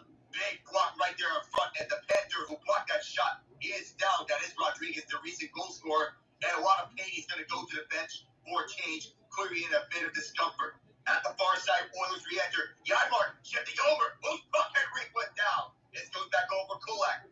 Close up at the left point, going back over the near side. Connor Brown mishandles. Arena. The key centerpiece for the Vincent Trocheck trade that was 4 years ago when Trocheck went to the Hurricanes. Skinner on his backhand waved over to Broberg, kept this side by Forsvik, mishandled. Brown picks it up, gets it out to center, and away were two Panthers. Arena in there as well. For the far side, re-entering is Florida, and right behind this goes. Long stretch pass. This goes over Janmark. Take one up with Broberg. That was kicked out by Bobrovsky. Over to the far corner, Janmark. Tied up by Kulikov. Second stint with Florida. His first stint was with the team that was drafted by him. And not to mention, lost in all this was that Kulikov spent a minor stint with the Oilers for one bit, wearing the number 74 depth. That was in the 21 season. Ed Cole drags his way around. Go to the near side, right around Barkov. And they come again. Cross-ice pass to the right side. Bouchard loads one up. And tap. Bobrovsky in the way there. Reinhart controls his rebound. Over the far side for Hagee, spins and gets it out. Barkov sandwich, denied entry. Reinhart helping him out. 57 goes to the regular season. Cross-ice pass intercepted by McJesus. 97 opposite Barkov. Entry feed Hyman. Hyman trying to go around for McDavid. Gets sandwiched up. 7 to 3 scoring chances for Edmonton. Florida capitalized on 2 of their 3. Brandon Montour leads the other way on the counter. For Hagee, curl and drag, fires, blocked off in front. Cody Ceci controls up for Hyman. The 0-3 on 2, that was shut off. Darnell Nurse. Kylok most of the way. Far corner, loose puck battle. McLeod there. It's tapped backwards. Good intercept by Montour. Who gets it out? 14:35 remains here in the second period. Nurse swaps it forward. Rodriguez getting the recent goal. Sam Bennett on a nice assist. The secondary one from Brandon Montour. You have a puck battle. McLeod gets away with this. Cody Ceci Winterman takes one. This goes over to the far corner. Now as that one went wide. Stenlund chopped away. Warren Vogel there. Some stick looks at it. Vogel slowed down once, twice. Then goes back over to Ceci. Another blast. Big save, Bob. Nurse jumps on it. Corey Perry behind the net. It's controlled out from McLeod. For another shot. Blocked out. And this goes over to the mesh with exactly 6 minutes elapsed time. I love what I'm seeing on the Edmonton side. Again, you got Evan Rodriguez with the sacrificial block after he scores, but they just keep trying to shove this puck right back to Bobrovsky. If he just continues to shut the door, I'm not sure how many times we can keep a counter on both hands that he's fallen down, but that deflection play from Evan Bouchard out of the air, somehow Bobrovsky made the save. He looks like a cyborg. This feels like the opposite of Game 7 between Edmonton and Vancouver. This many shots, yet Florida has the lead instead of Edmonton, would you think? This is absolutely insane, Alec. That's the reason why they're up by 2. The tenacious forecheck and with the nice setups up front. That's intercepted by Kulikov and on the re-entry. Here comes Bennett. That line's out there. It's the line that you do not want to go up against if you're any team. Bennett's shot stopped by Skinner. His fourth save of this game. Bennett mishandled, trying to go after his own puck. Brett Kulak shoved him away. And for a brief period, they were teammates over in Calgary. Kulak and Bennett alongside Kachuk. Late pass intercepted, but Bennett has it again. Remember that though it could be considered as a minor extension of the Battle of Alberta, knowing that Bennett and Kachuk are over the Panthers. Kachuk, far corner, looks at center, curl and drag. Kulak was on his face. Draisaitl control. Backhands around, past Lundell, and are poking it by Holloway. Recollected by Lundell. Oh, re-enters this. West side for Arena. Drop pass for Ekblad. Extra pass, Tarasenko. Fighting from Broberg. Several left in it. Tarasenko, one down. And Skinner, he's down. Covers up as Tarasenko is lying down on all fours. He's all right. I'm just glad the puck didn't hit him in the face. That was some gorgeous puck movement there from the Panthers. 2, 3, 4 extra passes as you take a look at the Rodriguez roof drop, top post and in from a gorgeous pass from Bennett. That was some excellent work there for the Panthers. Hey, they don't get a chance to touch this puck very often when they do get in the offensive end. They do got 2. But when they do have chances off the rush, Alec, we've seen them with several passes off the rush. Skinner had to be pretty good there. They had some shot blocks up front. This game has been incredibly entertaining. It has been. We speak of Evan Rodriguez, Cody Ceci, 2 players coached by Mike Sullivan before. A third one that I'm about to mention who was previously coached by Mike Sullivan, Jake Gensel, because it apparently said that his signing rights are available for trade. In return, the Hurricanes are asking for a mid-round pick. I thought the Hurricanes, they were intent on trying to bring him back. Chicago may be one of the front runners to land him in such a trade. Holy cow, that is news to me, Alec. If you're the Hurricanes, how do you not re-sign him? What more do you need to see? He was unstoppable during the postseason. Seriously, you have to bring back Getzel if you're the Hurricanes. I know it's a choice between him and Natchez, but I think Getzel may be the no-brainer. Yeah. With what the Hurricanes are thinking, if they're thinking that Natchez's goal-scoring production may not be sustainable, then I think it's a safer route to the glue with Getzel and hindsight. But I feel you have to keep Getzel at any cost. Yeah, because Getzel's the guy that's automatic offense. And what have we talked about with Carolina over the years? And you know this better than anybody. Put pucks in the net. You brought somebody on the trade deadline that's going to do that for you. You can't let him walk. You got to sign him. You have to. I feel the only man who should be smiling if Getzel were to be dealt or go elsewhere, I feel would be Kyle Dubas, who will be smiling, knowing he got Michael Bunting, several prospects, and picks in return. I mean, unless I see Jake Getzel stay in Carolina, I'd rather he just go back to Pittsburgh because, quite honest with you, that makes no sense to me. It would not make any sense for him not to be residing in Carolina. We're back underway here. Period number 2, Dmitry Kulikov. Oh, Ryan Nugent-Hopkins got a low slow down, lost his stick. Kulikov can control. Right his line by Skinner. Can't do so. Jumping on his OEL and cleared out by Edmonton. Ekman Larson going out. Yadmark, they got tangled up for a bit.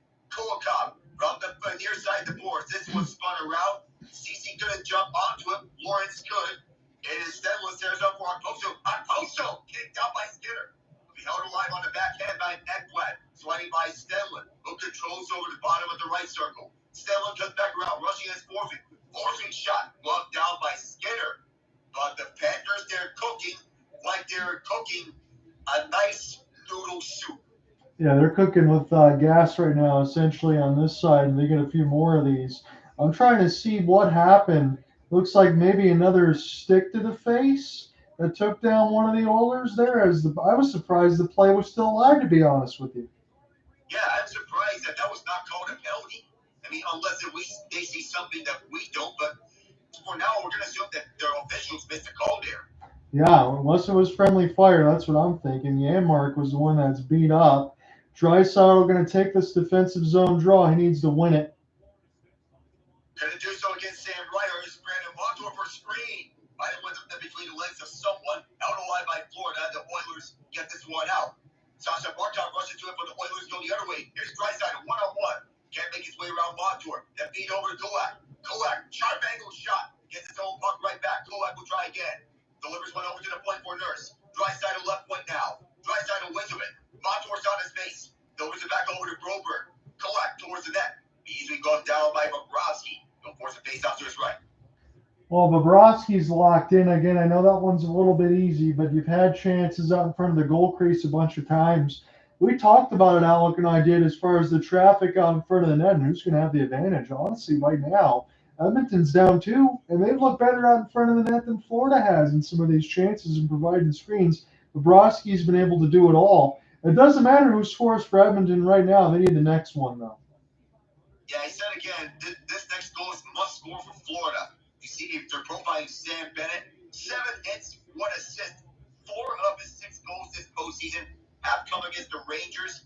McDavid matched up against Bennett. It is Bennett taking it.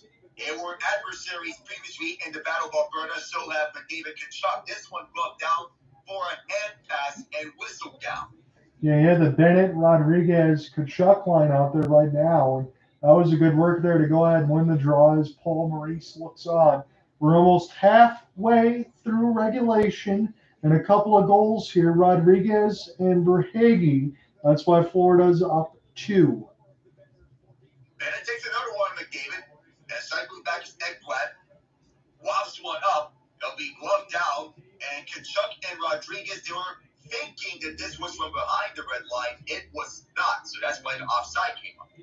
And for Paul Maurice, his 26th season as an NHL head coach, 3rd Stanley Cup Finals appearance, 02, 23, 24, 869 regular season wins, his 4th all-time.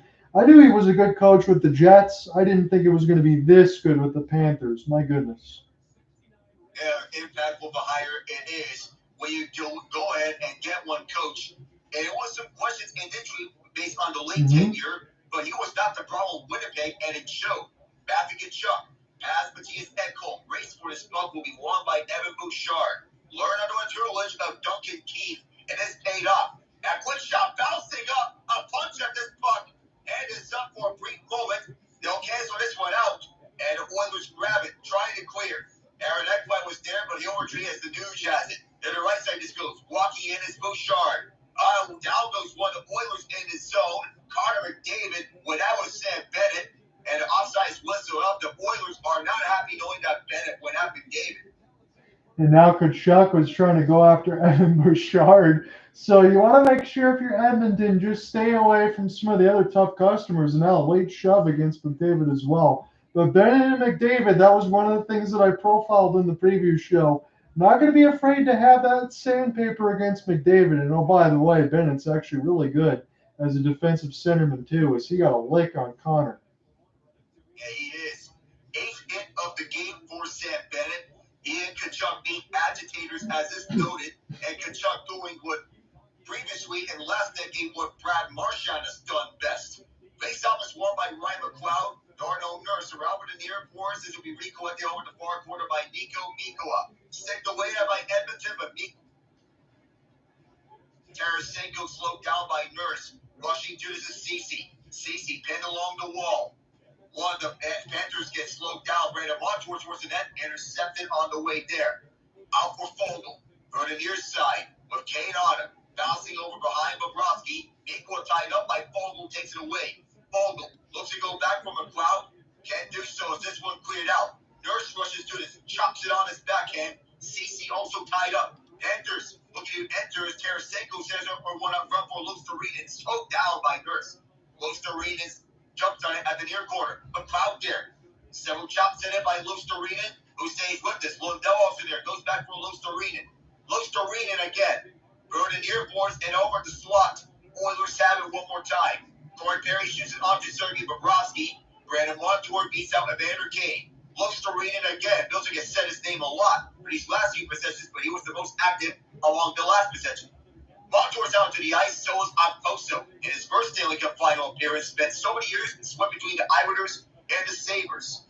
Cleared out by Edmonton from their own zone, and here's a break. Look at his Yanmark. It turns to a big one. And Bobrovsky pulls it down. No goal. It's whistled out. Connor Brown's going at it with Kevin Stenlund. No goal on the play. Brown and Stenlund dropping the mitts. Kulak and Okposo going at it. Ekman Larson also wants a piece of Kulak. Ekman Larson was the one that got hit very heavy, and now he's the one that's also throwing some bombs as well. Kulak still not. Now they're double teaming on the other side against one of the Florida Panthers. What is happening? Can I say it now? Say it. This is the extension of the Battle of Alberta.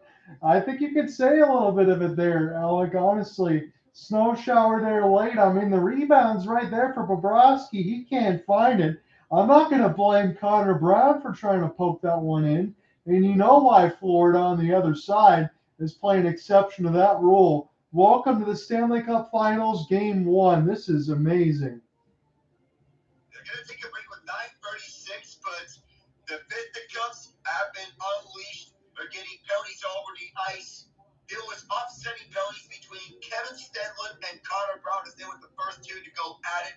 2 for roughing each. It is coincidental minors. Same thing for Yanmark and Ekman Larson, who got bloodied up earlier off a high stick earlier, or a puck up to his face. Yeah. But Ekman Larson got into it with Yanmark, so did Stenlund and Brown.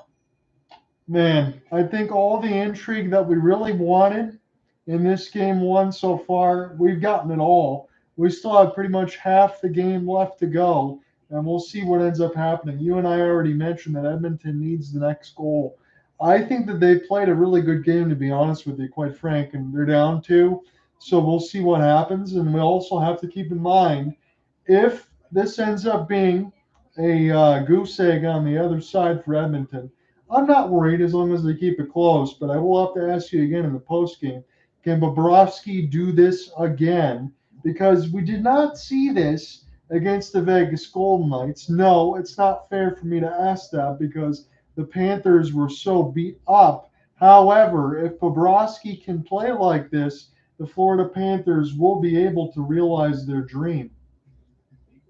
Yeah, if you look at the Panthers, this is their best shot at realizing their dream as such, knowing that they have that forecheck all over to their favor, and Paul Maurice looking for his first Stanley Cup. He is perhaps one of the best coaches in the Eastern Conference and even the entire NHL is saying that. What turned out to be, what was by some people a questionable hire, turned out to be a slam dunk hire. Yeah, about as easy as it gets. And you mentioned OEL, Stenlund in the box for Florida, Yanmark Brown all at the 10:24 mark. Everything's going to be offsetting, as you mentioned. Big rebound there for Connor Brown, Yanmark Brown trying to follow up. And you can't blame Edmonton for that. They're desperately trying to get this across the goal line. And that's what started the madness. And that's what started it all with Connor Brown poking out with the puck already in the net. His foot was in the crease. The notion that as a no-goal move, something that Sabres fans are going to be, I don't know how to say without getting them angry. Yeah, 1999 doesn't feel very good. Hopefully, you don't have any of those kind of repeats. You just want to see the better team win, and hopefully, somebody can do so convincingly at some point. Edmonton Oilers, here's the stat of the night 0 for 3 on breakaways. Bobrovsky has stopped them all. Just like Sergei Bobrovsky is taking the energy that Igor Shesterkin and Andrei Vasilevsky have on breakaways, knowing that Shesterkin and Vasilevsky are so good at stopping breakaway opportunities. And he shut down all 3 breakaway opportunities for the Oilers. There we go, 5-on-5 until 2 minutes from now or until the next whistle. Yanmark and Brown for Edmonton, Ekman Larson and Stenlund for Florida, all each for roughing. And it seems we have a cross-check interference as well. We have offsetting penalties on both sides. It feels we do have offsetting penalties. If we do, that's going to be a big break for the Florida Panthers because I think Brandon Montour got away with a nasty cross-check against Draisaitl on my first look. They're sending Sam Bennett to the box. So, okay, let me look at this again. I thought it was Draisaitl was the one that got smoked, but it might have been Bennett. I think you got it right there. I'm looking at Montour. Yeah, Bennett. Yep, Bennett on Draisaitl, easy as day. Back is turned, and Draisaitl left himself vulnerable. And for all the hits that Bennett provides, sometimes you have to know when to not take stupid penalties like that one. Yep. That's a cross-check clear as day. I agree with you completely. Now Edmonton's got the man advantage. Florida's going out 34 to the last 36. Can they keep that up against this red-hot Oiler power play? Draisaitl by Nuge. Oh, my goodness. He put Ekman on a spin cycle. He's right back over to Bouchard. Now for the Nuge. McDavid, what can he do? Curl and drag. Back to Bobrovsky. Puck loose. Comes back to Nugent-Hopkins. Draisaitl. Bouchard makes the slapper. Now Nugent-Hopkins. Fires it. And Bobrovsky makes a save. He gets shot towards the crease. We stay 5-on-5. Panthers fans are irate. This goes over to McDavid. Bouchard, round the right point. Evan Bouchard surveys. Now back over to McDavid. As they all exchange looks, McDavid shares one over to Ivan. Loose out in front. Bobrovsky jumps onto it. The puck's still free out in the far corner. Panthers trying to clear. Barkov can't do it. Draisaitl holds it. Bouchard again. Evan Bouchard looks back for Draisaitl. And now McDavid. Back for Draisaitl. Hits the post. Rebound chance. Oh my! Bobrovsky! Unreal! With the slide! The Nuge! Looks back for Bouchard. Evan Bouchard plucked out in front by Barkov. He clears it out. Sergei Bobrovsky. Holy moly! I want to stand up and salute the man, but you got to call this game. Continue on. Connor McDavid back inside. First power play still out there. The Nuge all tied up. Bouchard fighting Draisaitl quickly. Draisaitl turn drag. Bouchard stopped by Bobrovsky again. This one cleared just out. Bouchard waits for this back in his own zone. This went by McDavid, and it'll be iced. This was perfect from Big Bob. I want to say it right now, and I'm going to have to put my foot in my mouth. I know this. Carey Price, Patrick Waugh, Dominic Hasek, eat your heart out. Connor McDavid off the stick and drag. Good save there for Bobrovsky. All sorts of traffic in front. Edmonton smartly gets it out. Hyman trying to get this one in between his skate blades. But here's the one. Draisaitl, gigantic rebound. And somehow Hyman does not get a stick on it. And maybe the shaft of the stick for Bobrovsky might have got a piece of the last one. He's been pounded with shot after shot after shot. If you look at Bobrovsky, 2 goals against from fewer and 10 of the last 11 games. Oilers lose the draw, but they jump on it. They try to get this down. It doesn't work. Draisaitl looking to find Bouchard. There's 25 shots of 90 plus miles an hour, which is a lot more than any other defenseman. Nurse is going to wait, finds it around. That's 35 of the last 37 penalties the Panthers have killed off now as Dennis out of the box. As the Panthers, they'll restart on this attack. Vernon Forrest, I lead away, Sam Bennett. Ben on a shot. Now here's Cade moving around Rodriguez. Here's Warren Fogle bringing his speed. Ryan McLeod back for Fogle. Bobrovsky turned to one side. Go to far side. Bouncing puck for Stacey. Go directed over for Nurse. Darnell Nurse bank pass. This goes for Cade. Warren Fogle partial break. And another stop by Bobrovsky as Fogle goes up and over from Montour. This is unreal, Alec. I cannot believe what I'm seeing from Sergei Bobrovsky. Every single save that he makes is going to put the decibel level at Emmer Bank Arena. They might melt the roof off this thing. They are bringing the roof off this house. It is lights out here in this crowd. What a turnaround from last decade. Yeah, and again, we can talk about it once this is all done. For Edmonton, they've played a wonderful game. They got 12 shots from inside the slot. Bobrovsky's turned them all away. They're heavily out shooting Florida. The only reason why Florida's up by 2, you're looking at it, number 72. Sergei Bobrovsky indeed. He stopped all 24 Panther shots. Corey Perry tied up. Dylan Holloway for the far side, watching over. And Philip Broberg shot walked off a stick. It goes onto the safety netting and onto the crowd at the first level of the stairs. It's worth saying it right now. The shots are 24-9 for Edmonton. 2 goals allowed or fewer in 13 of 17 games. That save percentage is skyrocketing up right now. Again, you know Paul Maurice just wants to keep it clean. Here's a critical draw. Well, by the Panthers is Nico Mikko getting this one out. It's a race for this puck. It feels like Brett Kulak going to be the first back there. Got there in time. The icing is waved off. Kulak, 40 on the side. This goes over to Broberg. Dylan Holloway has control over the near boards. Big pass goes too far. It's a foot race. Bobrovsky's going to cancel that one out. Nico got taken on a ride. OEL in control. Oliver Ekman-Larsson, big pass. Mousy puck will be gloved down. Chopped away and over to the near corner. Kyle Okposo. Over to the far side. Corey Perry got beat out. Brett Kulak over there. 2 bodies go down. 8 ball like bowling pins. And they're going at it like a wrestling match. Philip Broberg. Everyone now back onto their feet. This one deflected on through. Ekblad the first there back in his own zone. 1 to 6 minutes to go here in the second period. Oilers chop at it. Trying to reclaim it. And the play is whistled dead. What do we have here with 5:55? Hopefully we just have something on the players' bench that can just be casted aside right now with 5:55 left. But players, we're talking to each other near the bench right now as things are still very testy. Looks like we might just be taking a break. Yep, it went out to the bench.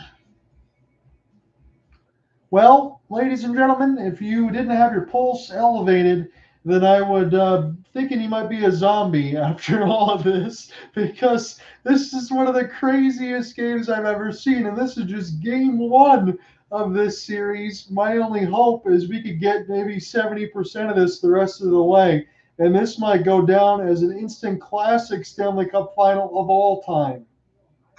So far, in game 1, you would believe the Oilers would be getting some back, but Sergei Bobrovsky, he's the only reason the Panthers are up.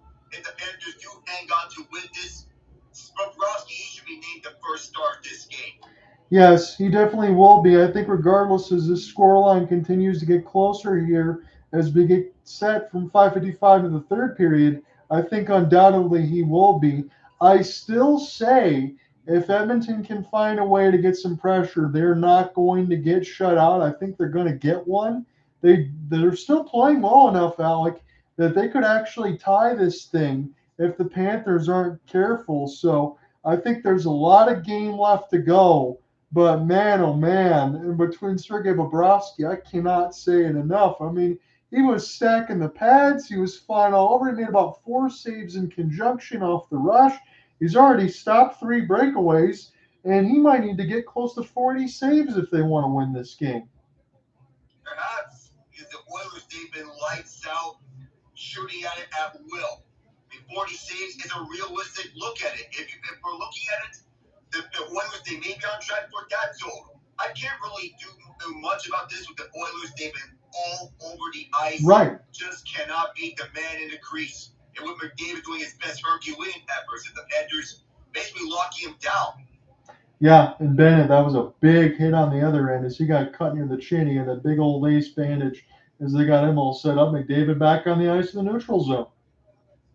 And he wins this face-off. But see what he can do. He can only hold him up for so long off the score sheet. It's basically impossible to hold him up for an entire series.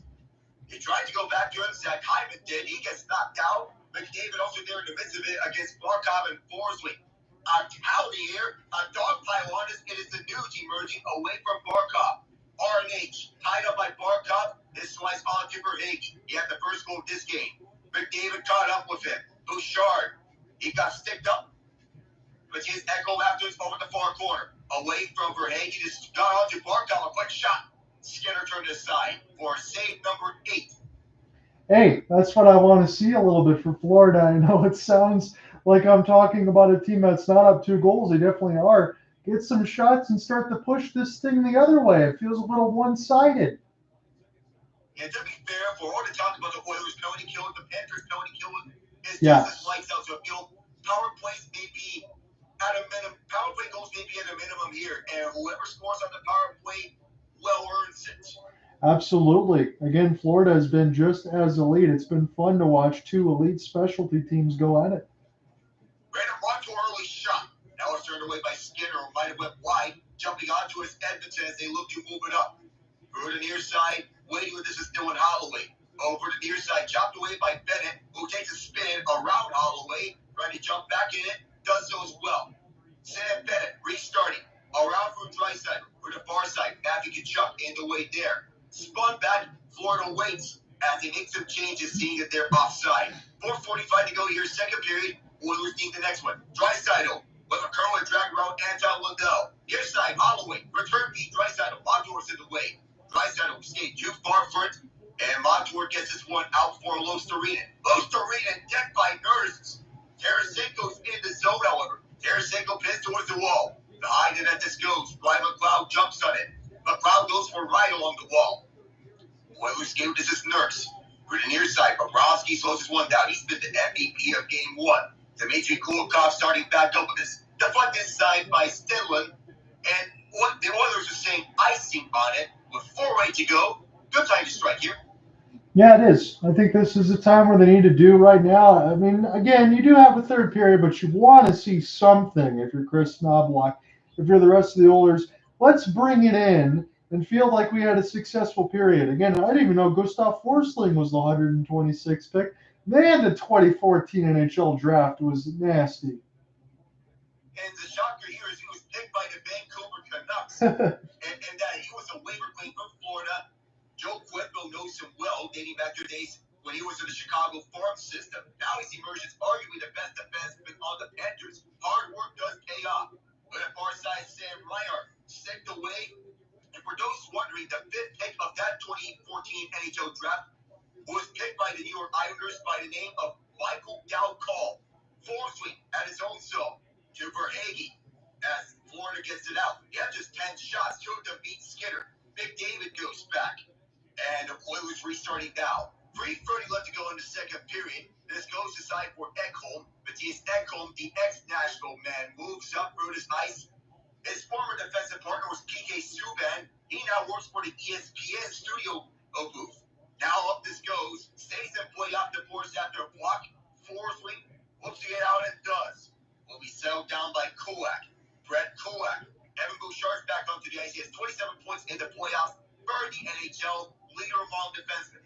Forsman clears this one through. He's the team leader in points among the postseason for the Panthers. Verhaeghe stick that clear on his side, but it's picked back up by Broberg. We're at 86 for the right side. And a very clear offside as Broberg was a bit too excited. No doubt about that. Edmonton wants to play with speed, trying to find something here in the last 2:48. Again, I punched the button a lot, but I got to say it again. Edmonton's played an outstanding game one. I had a little bit of reservation. Again, it was dumbed down greatly from beating the Dallas Stars, just to see how it would start, to see if they could get their pace of play. Maybe we'll see Florida kind of settle it down as this series goes along, but this game has been wide open and frantic. I mean, it makes for an amazing watch. I'm loving it, no doubt, but it is surprising. It has. It's been exciting all throughout, no matter the final result, whether it be the Panthers winning or the Oilers getting their second multi-goal comeback of the postseason. Their only one has been Game 4 against Dallas in the Western Conference Final. They trailed 2-0 early, scored 5 unanswered the rest of the way. Kulak was tied up by Stedland. Yet another offside as Fogle was a little too early on the attack. So we're starting to see the stoppages at about 8 or 9 in the last set of 5 minutes. Somebody's got a Florida Panthers baby blue alternate. That's pretty cool as they mix in between the logos. We'll get some full sail changes here. You got Darnell Nurse, Matthias Janmark, some of the bottom lines on here for Chris Knoblauch. Navy blue, ice blue. Those look like Seattle Kraken uniform colors. It does. It very much does. And it also kind of reminds me, for those who watch NCAA ice hockey, the Maine Black Bears. 2:25 to go here in the second period. The Oilers get some deep. Kulikov in the way. He gets struck down, staying 5-on-5 for the moment. This puck batted out, and on to center, rushing back is Cece, the ex-Senator, ex-Penguin, ex-Sweep. Up on the far side, Janmark slowed down a bit. His previous team was the biggest scorer tonight. He's tied up at the far corner. Kulikov shuts him once. Goes a light shove, not enough for it to be an egregious cross-check. A swipe at it. Janmark gets it back with 1:55. Tied up for the far side, or the near side, rather. Spun back around, Ekman Larson in the way. Kulikov tries to get this out and does. Race for this puck. Darnell Nurse is the first back. They will not make it in time, or it will. No, will not, as the icing was waved off in the nick of time. 96 seconds left in the second period for Hagee watching. Won a Stanley Cup with the Bolts in 2020. Descent across over to Fogle, and blowing a tire was forcing to keep by the Nuge. Warren Fogle in there at the near side. This goes over to the far point. Where's Bouchard holding on to it? Echo calling for the puck. Bouchard holds. Bouchard, tight shot, kicked out. Echo rushes to the puck. At the left point, he walks over. Bouchard back with it again. Bouchard, turnaround shot. Blocked out by Barkov. Alexander Barkov in control. Spun on backwards Bouchard with 105. And Nugent-Hopkins. One shot as a blender on Verhaeghe. Cade holds it. Nugent-Hopkins. Pass backwards over to Echo. Walking over to Bouchard. Matthias Echo fakes the drive. 53 left. Bouchard holds on to a deep shot. And that was blocked in front. Might have reached Skinner. He got a piece of it. Verhaeghe up for Reinhardt. Barkov trying to split the gap. 2-on-1 now. Reinhardt save. Rebound loose. Barkov comes crashing toe to net. Gets struck down. We stayed 5-on-5. McDavid tied up by Montour. McDavid still with his puck. Spins it over to the backhand. Bouchard turnaround pass. Echo tied up on this shot. This goes back over to McDavid. McDavid on the hold. Bobrovsky can't go down. Draisaitl off the net. Missed it entirely. 20 seconds to go. And Draisaitl had a golden opportunity to bring within one. Just couldn't hold it as he was falling down on his feet. 10 seconds to go here. Tied up was Hyman. Sam Bennett all over him. 6 seconds. Near corner on this battle. McDavid there. 3 seconds. 2 seconds and 1. Florida escapes with a 2-0 lead after 40 minutes. We might get some pushing and shoving there with Tkachuk, Bennett, McDavid. Bennett wants to go after Draisaitl. You know what Bennett wants to do. And man, oh man, that would have been such a disaster for Sergei Bobrovsky, who has been brilliant their 40 minutes. He goes to play it, and then all of a sudden the whole entire net is wide open. There was nobody there, and Edmonton couldn't get the puck to score. Man, oh man. The first rule of business is to stay in your nets if the puck is dangerously close to you. Draisaitl was so close to finishing up, but Sam Bennett was in the way to blow him off his tires. I don't mean NASCAR tires like when they're And one Florida man, Ross Chastain, will be starting 9th place. He's from Alva, which is right nearby Tampa, but that was near disaster for Bobrovsky. But good thing that Bennett was there to help him out.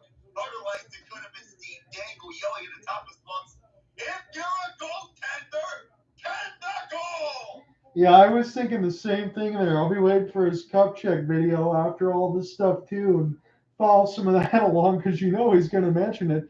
Draisaitl right there, Bobrovsky on a full dive, and as you mentioned, Bennett able to provide the support. Edmonton has been right there this entire game, and it's going to be interesting to see whether or not, as this series goes along, Alec, and again, I'll just have to say this one more time, I can only hope it stays as electric as this because this could be an all-timer here.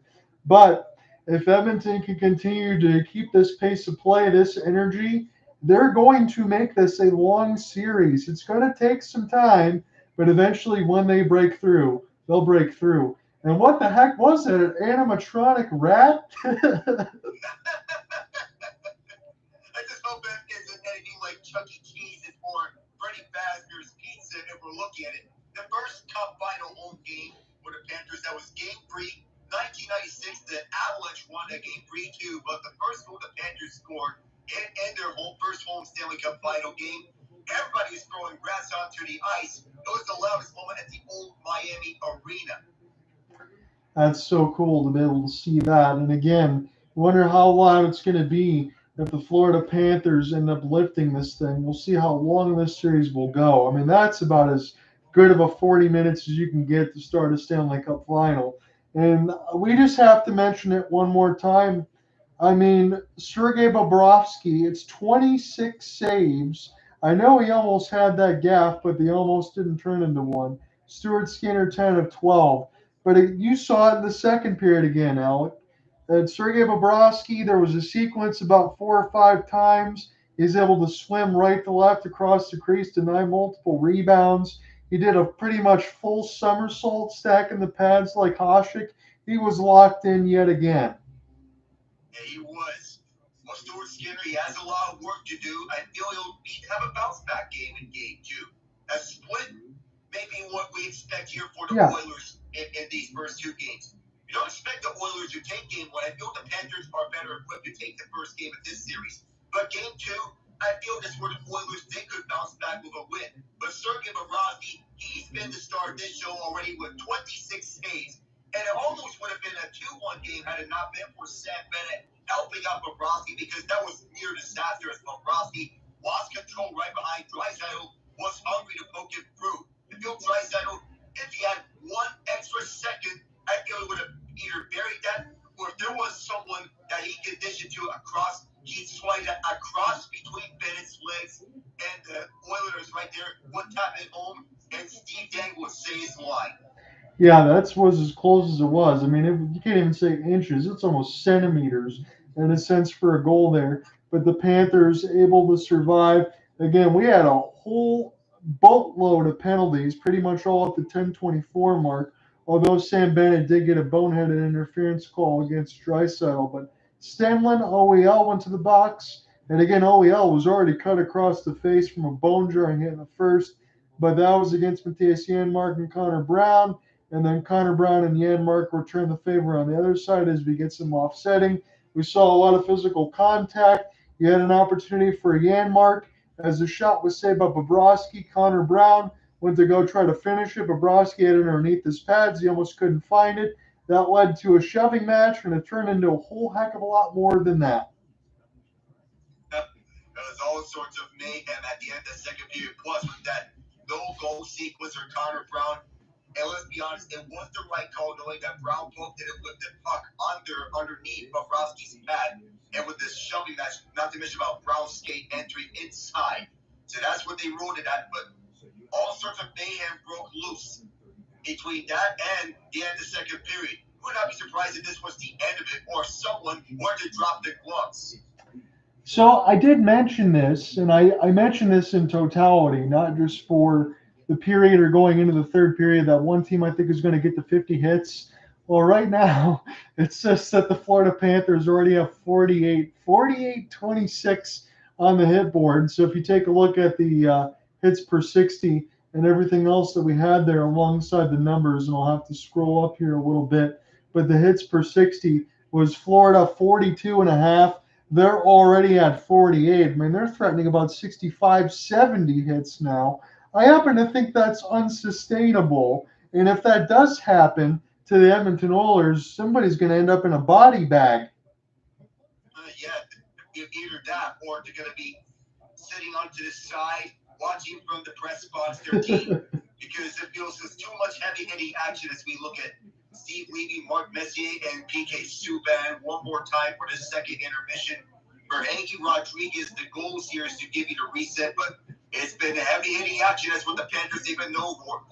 You point out 48 hits, the most of which come from Sam Bennett himself. As you take a look at his hit total, he has 9 of the Panthers' 48 hits. The next closest to the hits, Steven Lorentz, with 6, and following it up, 4 each from Oliver Ekman-Larsson and Matthew Tkachuk. I mean, you got 9 hits. I know you took a penalty, but you get an assist, a couple shots, and a plus. I mean, that's an exceptional game for Bennett right now, and that's in 10 minutes and 18 seconds of ice time. So anytime that Sam Bennett's on the ice, he's pretty much taking the role of bowling ball. He is, and he's striking out anything that he sees as a bowling pin. Either that or he's like a bull at a ring. Yeah. He's seen red. Yeah, it's been exceptional to watch. Again, Oliver Ekman-Larsson, he's had a big-time game as well in his limited minutes. He already has 4 hits and 942 of action. Looking on the other side for the Edmonton Oilers and who leads in ice time, well, no surprise with Evan Bouchard. He does have 4 shots and a couple giveaways, but a couple of his chances there, he did an excellent job with chances from the point. That's what we expected in the series. That kind of helps drive the Edmonton offense. We talk a lot about McDavid and Draisaitl for good reason, but they do need Evan Bouchard to be able to bring everything he gets in the back end because that's what helps them go as well, Al. Yeah, it helps them out. But Bouchard helping out McDavid, Draisaitl, Nugent, and we can throw in Zach Hyman to the mix. It's the best we've seen the Oilers since Gretzky, Messier, Paul Coffey, Kevin Lowe, Glenn Anderson, Yari Curry. That's the main supporting cast of those Oilers teams in the 80s. It's the best we've seen of the Oilers. Yes, it is. And again, the one thing I will say this, again, you got 6 hits for Adam Henrique. He had a breakaway miss, but he is only 2 of 7 on faceoffs. Again, I normally don't throw that out there, but that was something that stood out to me. And on the other end, there's got to be somebody that's really picking up the draws there for Florida. Evan Rodriguez has taken 8 draws. He's at 75%. 6 out of 8 on that end, so pretty good for Evan Rodriguez. He's the one that's playing that bulk of the center role alongside Bennett and Tkachuk. He's doing an excellent job in this game, and he also has a goal. Face-off lists are important. That's the way that you can set up your offense up and around. So Evan Rodriguez winning 6 of the 8 face-offs, Sam Bennett winning all 4 of his.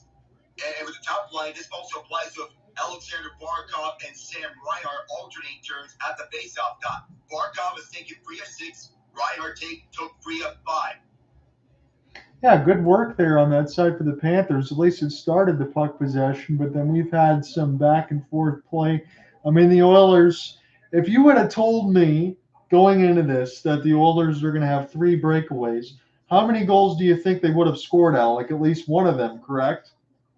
At least one of them. Knowing that one of them came from Adam Henrique and you have another one from Ryan Nugent-Hopkins, I feel 1, if not 2, you would believe that they'll score on those 2. And Bill, and the reason why this is scoreless, of course, we played out time and time again. Sergei Bobrovsky has been the main catalyst for this. Yeah, and 26-12 on the shot board. I can also tell you this to you as well. Although I said to you that Edmonton has a good chance to see what they can do in game 1. If they keep it close, I'll be happy. I did not expect them to lead the shot board by 14 against the Panthers. I mean, they've done everything they could possibly do throughout the first 40 minutes. Honestly, I don't know what more they could do differently. It just feels like they gave the Stars a beating on the defensive side. Now they get to experience what the Stars experience against the Oilers in Game 6. Feels like a little bit of a taste of your own medicine. I think that's well said on your part. And I know you mentioned this in the Stanley Cup preview show of whether or not the Edmonton Oilers can shock us again. And I'm saying this right now with them down 2. I am very impressed from what I've seen from them right now in game 1. And that leads me to believe that the point that Alec made earlier, going into game 2, you think that the Panthers take this opener. It's kind of, we were on the same mindset. Going into game 2, the Oilers do this, I think they're going to get a split. They're going to go back to Rogers with the series 1-1.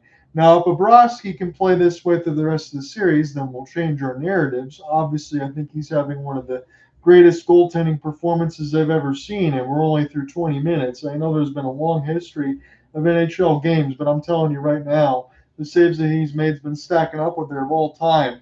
But if we could say the Edmonton Oilers can average around 30 to 35 shots on goal against this Florida Panthers defense, then yeah, the Oilers definitely have a shot, and they look good. And I'm just surprised.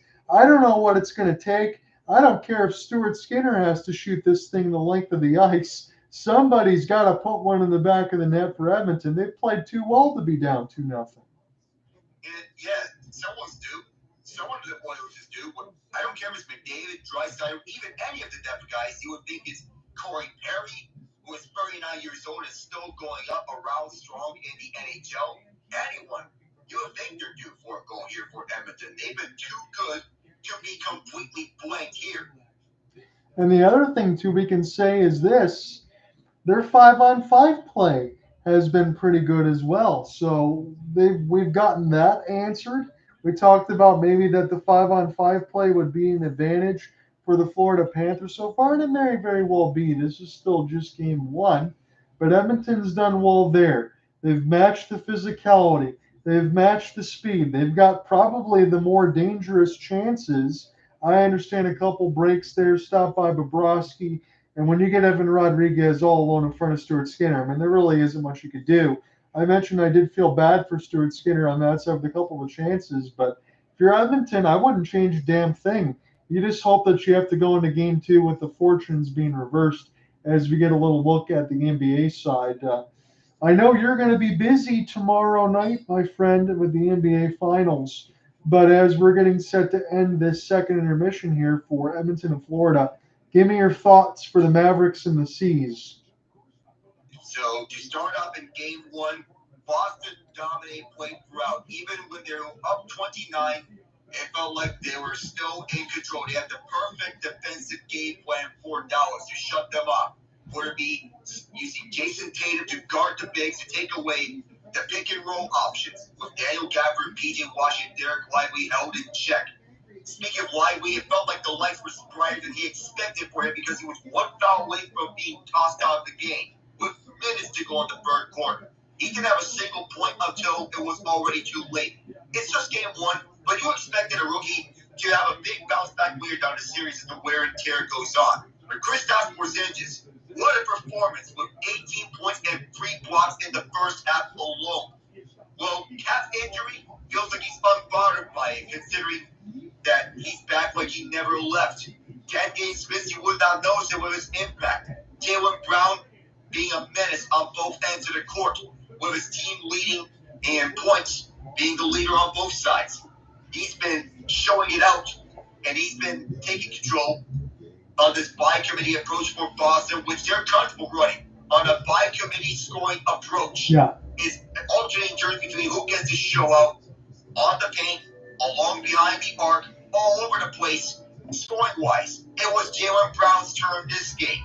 I feel it could be another player's turn, namely, and we can throw out Jason Tatum, Kristaps Porzingis, Drew Holiday onto this mix, and even Derek White to go with it. Any one of these players can score and give you at least 20 a game. Speaking of which, the main 6 for the Celtics, all of them, all 6 of them, they had 94 of the first 100 points before the starters were pulled. Wow. Plus, with the less assists for the Mavs, then the Celtics had blocks. And that's credit to suffocating defense and severely limiting said pick and roll options, which includes Tatum, who shut off all the Dallas bigs. When he's not scoring, he's defending.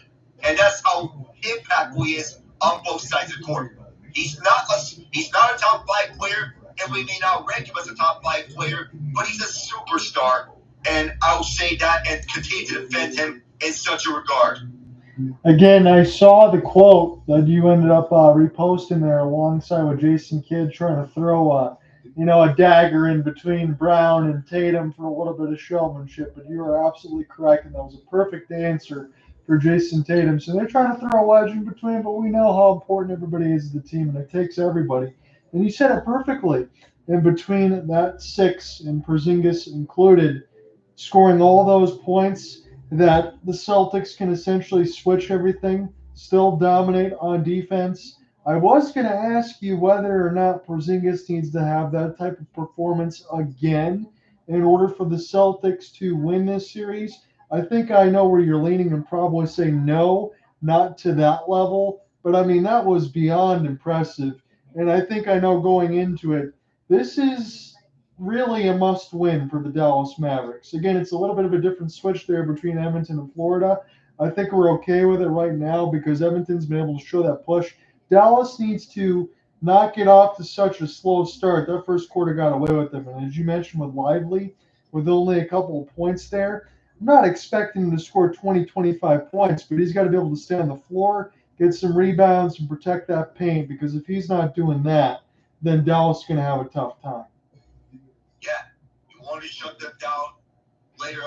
I don't expect the Mavericks to blow the Celtics out of the water in Game 2, but I would expect more of an effort here from Dallas to make some more competitive series. The Game 2 is a must-win, given that Kyrie, he's lost his last 11 games ever since he stopped on Lucky, the Celtics logo. And that's something that the Mavericks want to end for him, considering that Dallas, they have the depth, they have the rotation to counter. They can go 5 deep, even 6 deep on the rotation. Use that depth to your advantage. And again, if you're Dallas on the other side for Kyrie Irving and Luka Doncic, you're looking for Kyrie Irving to probably make some of those shots that he missed from Game 1 side. I know some of them are difficult, but Kyrie Irving's good enough to make that. And some of these saves, I mean, my God, they're sitting here, Sergei Bobrovsky. I can't believe it. We're going to be getting settled here for Game 3. That was a pretty good open there for ESPN. So I'll take the first 10. Alec's going to close this one, and we'll see. Again, the big one, the Oilers 0 for 3 on the power play, Florida 0 for 1, but the Oilers 0 for 3 on breakaways. 50 shot attempts to just 29 for Florida. Again, they're playing a good game. All they need is just one here within the first 10 minutes. And we got a brand new hockey game. It can be suggested that the Oilers, they've been rather snake-bitten in this game. It's not like they're playing poorly by any facet. They've been pressing all the right buttons. They've been snake-bit all game long. So here we go. Time for the third period. Still 2-0. No goals. Well, essentially 1-1. I should correct myself between the first and second. Kind of sound like you say Soros with that commercial. As this is sent around with Matthias Janmark. This will be picked up now here for Edmonton as they'll send this around the end boards. Tarasenko will finish this hit. So we have bottom 6 line 3 to start for Paul Maurice.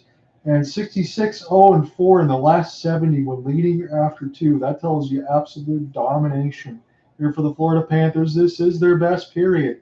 Can Edmonton still continue that same type of attack? Because if they can, this game's not done. Reinhardt, he was closed off. As this will be sent back behind the inboards now. Edmonton looking to attack. They're in the road whites with the orange and blue striping. Picked up now off the backhand, Janmark. This will get back to the players' bench out of play, and we're not even in the first minute of the third.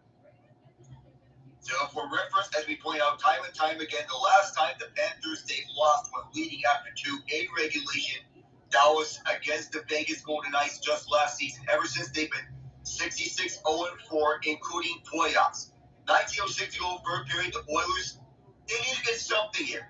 I don't care if it, and you mentioned, I don't care if it's Stuart Skinner shooting it to limit the ice. They need just something. And even a puck want to go their way. Yeah, they really are. Snakebitten is the right word. As this one sent in Barkov.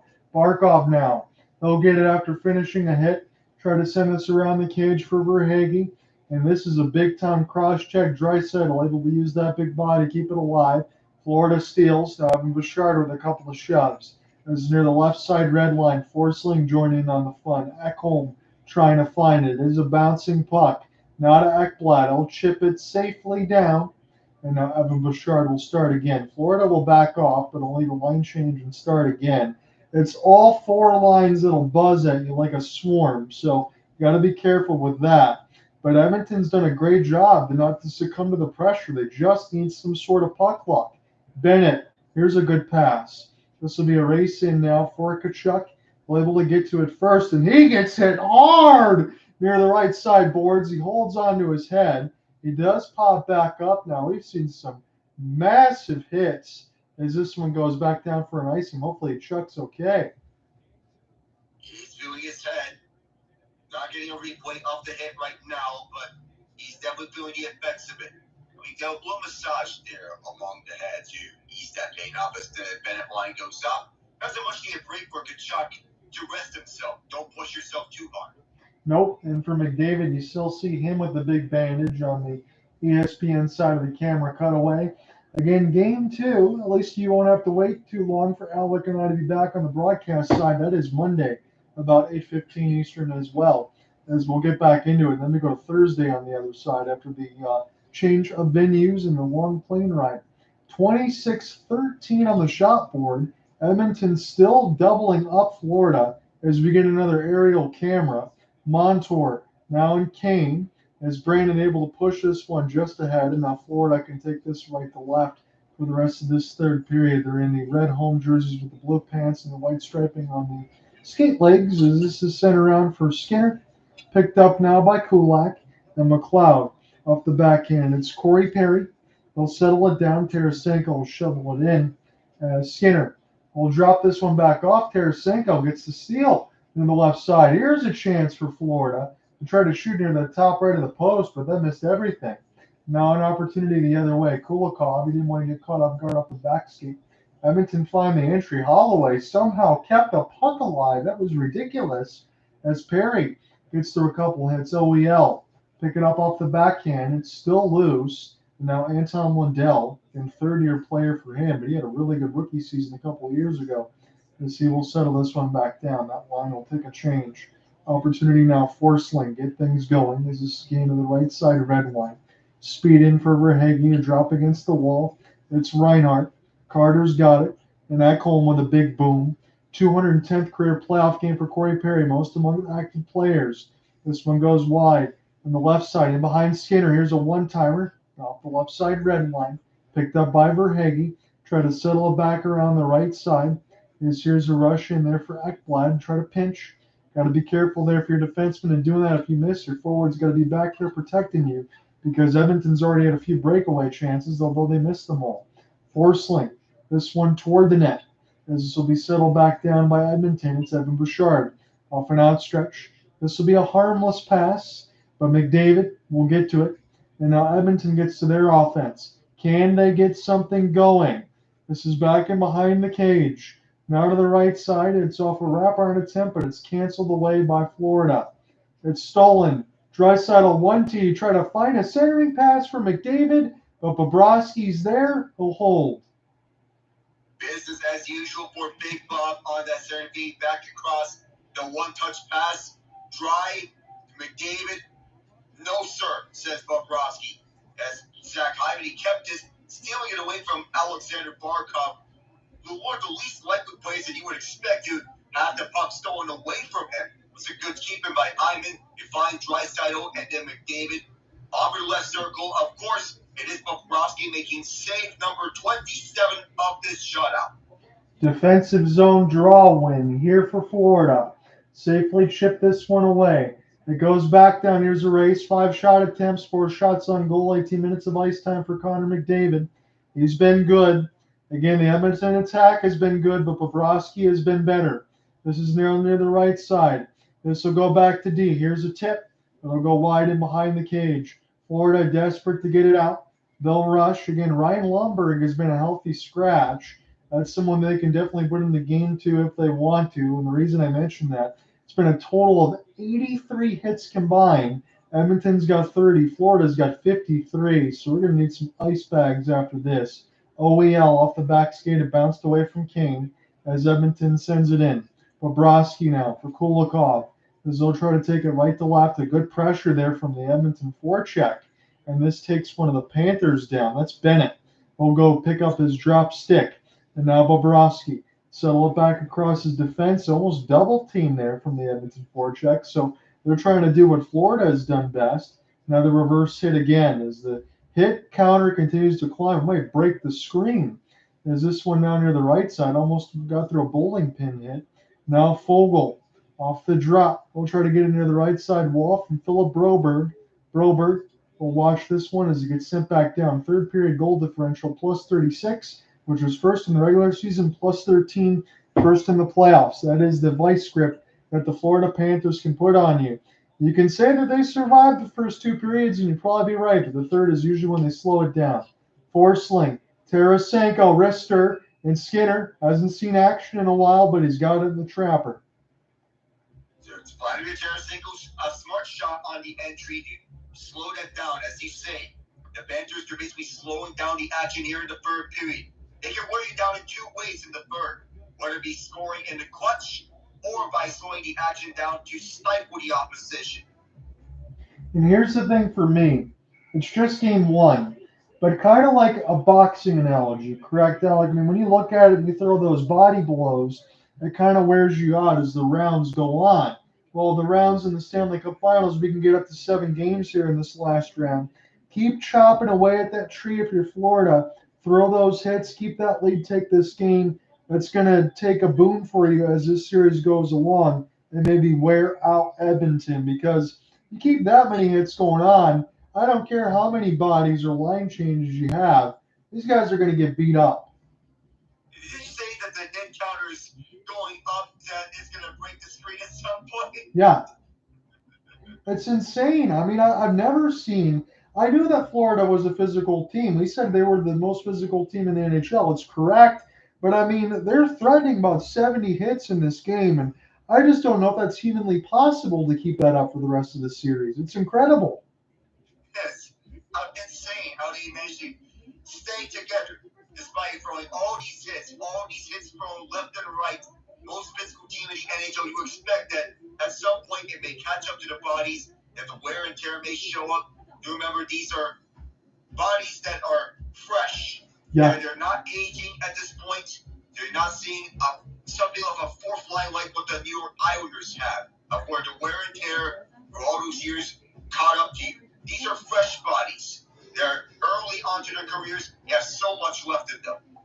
Yeah, and again, the physical toll that this is going to take on last 5 Eastern Conference Finals winner. You got the Bolts 3 times. You got Florida twice. Hockey sounds pretty good in Florida, doesn't it? Yeah. And I'll shout out to the coaches, whether it be John Cooper or Paul Maurice, and the development of their players into Stanley Cup contenders. Go Cats. That's what we see on the Panthers side. Some of the South Florida scarves they had during the All-Star game, those ones look cool too. Montour is off the face-off. His shot gets blocked. And now I'm going to be getting close about 3 minutes here from handing it back off to Alec. I don't know if Corey Perry was onside. He's going to let the slapper go anyway. This one stopped by Bobrovsky as the stick was dropped again. Now we'll see if Listerinen can take this the other way. He's going to leave for Vlad Tarasenko. So they're going right back to this line right off the break. So that's pretty good for Paul Maurice to use that third line in critical time. Now Rush, as we get a whistle here, I'm not sure what for. Me neither. I don't know what happened, but what we do know is that Dylan Holloway dropped the stick. You're going to call it interference, mind you, in the third period. Not sure where we saw it, but it was somewhere, unless we don't see it. I haven't gotten it yet. I don't want to leave you out to dry, so I'll step in. Corey Perry is going to the sin bin here for interference. We never got to see it during the camera cut. Me neither. I feel this was a phantom call. Now we are seeing it as it was away from the play, and oh boy, now we see it as Corey Perry shut down Anton Lundell. Now it's clear. Why? Why would you do that right there? Dude, you're down 2, and you need 2 back. Now you put the Panthers in a position where they can end your penalty kill streak. Just why? We'll see what happens now with Montour and Kachuk. This will go back down for Barkov. The Oilers have killed 29 straight. They're 94%, 47 of 50 in totality. Kachuk intercepted by Montour. He's got it near the right point. Chucky trying to get this one across the wall. This one flipped. Are they going to say this is off a stick? 135 left in the Panthers power play. No, they're going to say it was deflected out. So we stay on the 5-on-4. Thank you for that. I was kind of wondering here if Florida was going to throw that away after what Corey Perry just gifted them there. And I'm not going to say Corey Perry hasn't had a great game. He gets a couple more of those, though. Chris Knobloch's going to have him take a seat in game 2. I can promise you that. Can't have those type of penalties, as this one now is won by Edmonton. And this is backhanded. This is a must-kill right now. We've already talked about must-score, but this is a must-kill because if this is a 3-0 game, it's probably done at this point. It's been an amazing one, but it's just kind of crazy that the scoreline is where it is. Barkov, find the entry. Verhaeghe full flight. He's smart with it right now, as this is near the left side red line. Here's for Verhaeghe. Send this back along, and eludes Reinhardt. Kachuk will pick it up, and this will be successfully cleared back down the ice. Gustav Forsling, and Montour, we'll see who's behind him. He makes a good backhand pass for Verhaeghe. He stays on side, and then Edmonton with an extra stick chop. Send this one back down the ice. Essentially, when this power play is done, as this gets flipped up out of play off the shot, there'll be about 1 minute left, and I'll hand it back to Alec. But 2-0 Florida, and we'll see what happens the rest of the way. It was a careless turnover by Florida after owning the ice, something you do not want to do when on the man advantage. It's important to have careless turnovers when you're at your own zone. Connor Brown saw that, took it away, and I know the Panthers defender deflected this one out, but you can't have careless turnovers like that at your own zone. No, you can't, especially if you want to lock and key down like they did in the third period so far throughout the regular season and the playoffs. You got a 2-0 lead, and right now, Alec and I, we can say it, and Paul Maurice going to say it as well. That should be enough to win this thing. You got to keep it clean. As this is now back and behind the inboards, Oliver Ekman-Larsson is looking at the assistant coaching staff. Ekman-Larsson started here for Bennett. Now Tarasenko. This one will be sent in. This takes a bounce off the left pad of Skinner. Bennett now off the wrap. He's got it near the right dot. Slow up past Tarasenko. Good lane, good block on the other end for Darnell Nurse. That's a great play. This one sent back down the ice. Edmonton kills another. Doesn't matter right now, though, because both goals are even strength. Florida's had that advantage, but Sergei Bobrovsky has been the number one star. So 2-0. Florida's got it. And off this next chance, I'm going to hand it right back to Alec. Here's a good hit near the left side boards as Edmonton now will find it in their own end. Soon pin it back around for Bouchard. Verhaeghe gets the steal as this is recollected now for Edmonton. Off the back pass. This one will be sent in. Here's Bouchard off the outstretch. This will get sticked away near the left side red line. Here's a battle for it right now. And Alec, you might as well take it. 10:30 remains here in the third period. It is the Panthers 2-0, despite the Oilers outshooting them 28-13. The Oilers, David, getting stymied by Sergei Bobrovsky. That bad in net for the Panthers, 1-72. Drysdale on the hole. Broberg, Bouchard. Bouchard lifts one, redirected right in front. But David going after Bobrovsky falls in on both his pad and glove. And we have some wars between Stenlund and Hyman afterwards. He had a couple attempts there to try to find it. Bobrovsky did not get the first one. He got the second one. And I think Bennett, no mistake, you know exactly what he's going to do, is you had the battle up there with Stenlund, but they went right at Ekblad went right at McDavid as soon as that whistle was done and tried to get some hits in. And then cleanup crew on the other side for the Panthers to do the same thing. They know exactly what they're doing. All right, Ekblad wanted to go after Connor McDavid to miss some things. Defensive presence up against all-around presence and world-class face of the NHL. Drysdale whistle, but the Panthers bounce it. Hyman gets it back, though. Broberg loads up. That one walked off a stick. McDavid jumps in it, spins around Kachuk. Kachuk's tease going after it, clears this one over. Bouchard going this one across, and entering is Hyman. The ex-sleep, Zach Hyman was originally a 5th-round pick by the Florida Panthers, was not willing to sign with them unless he was guaranteed a roster spot out of college play into the NHL, and he was not willing to play over the AHL club. So he signed entry-level deal with the Leafs afterwards after disagreement as his puck is flipped in, Bobrovsky playing it out. The rest is history for Hyman after he started playing with the AHL's Toronto Marlies. Cody Ceci back in his own zone, flips his one deep, and spits the cuts between Fogle and Mikula as Liddell gets back there. Montour will restart. Brandon Montour, serving, casually making his way to the Panthers' 30th anniversary logo. Puts on his backhand over behind Skinner's crease. Nurse backhand to the side, looks to and pounces on it. Behind is Liddell, a tie-up right behind. Liddell jumps in it again. Around the boards one more time. Losterinen, but Brown jumps in it. Tarasenko capitalizing at the near corner. Losterinen one more time. Wraparound opportunity. Not there for Florida. Oilers have it again. This is Fogle. Cross-size pass. This goes over to Darnell Nurse. Nurse skating back with this. Nurse up for the ice. Nurse for the lane. Near side. Nurse to the right circle. Still holding on to around for Mikla. Out in front. Vander Kane tied up. Bobrovsky. Oh, that was dangerously close. 8:35 remains here. Sam Reier up for the lane. Near side. Jumping onto his Verhage. Several Stickless there. Darnell Nurse as well there. So is Connor Brown. Philip Broberg near corner. Spun around by Reinhardt, clears.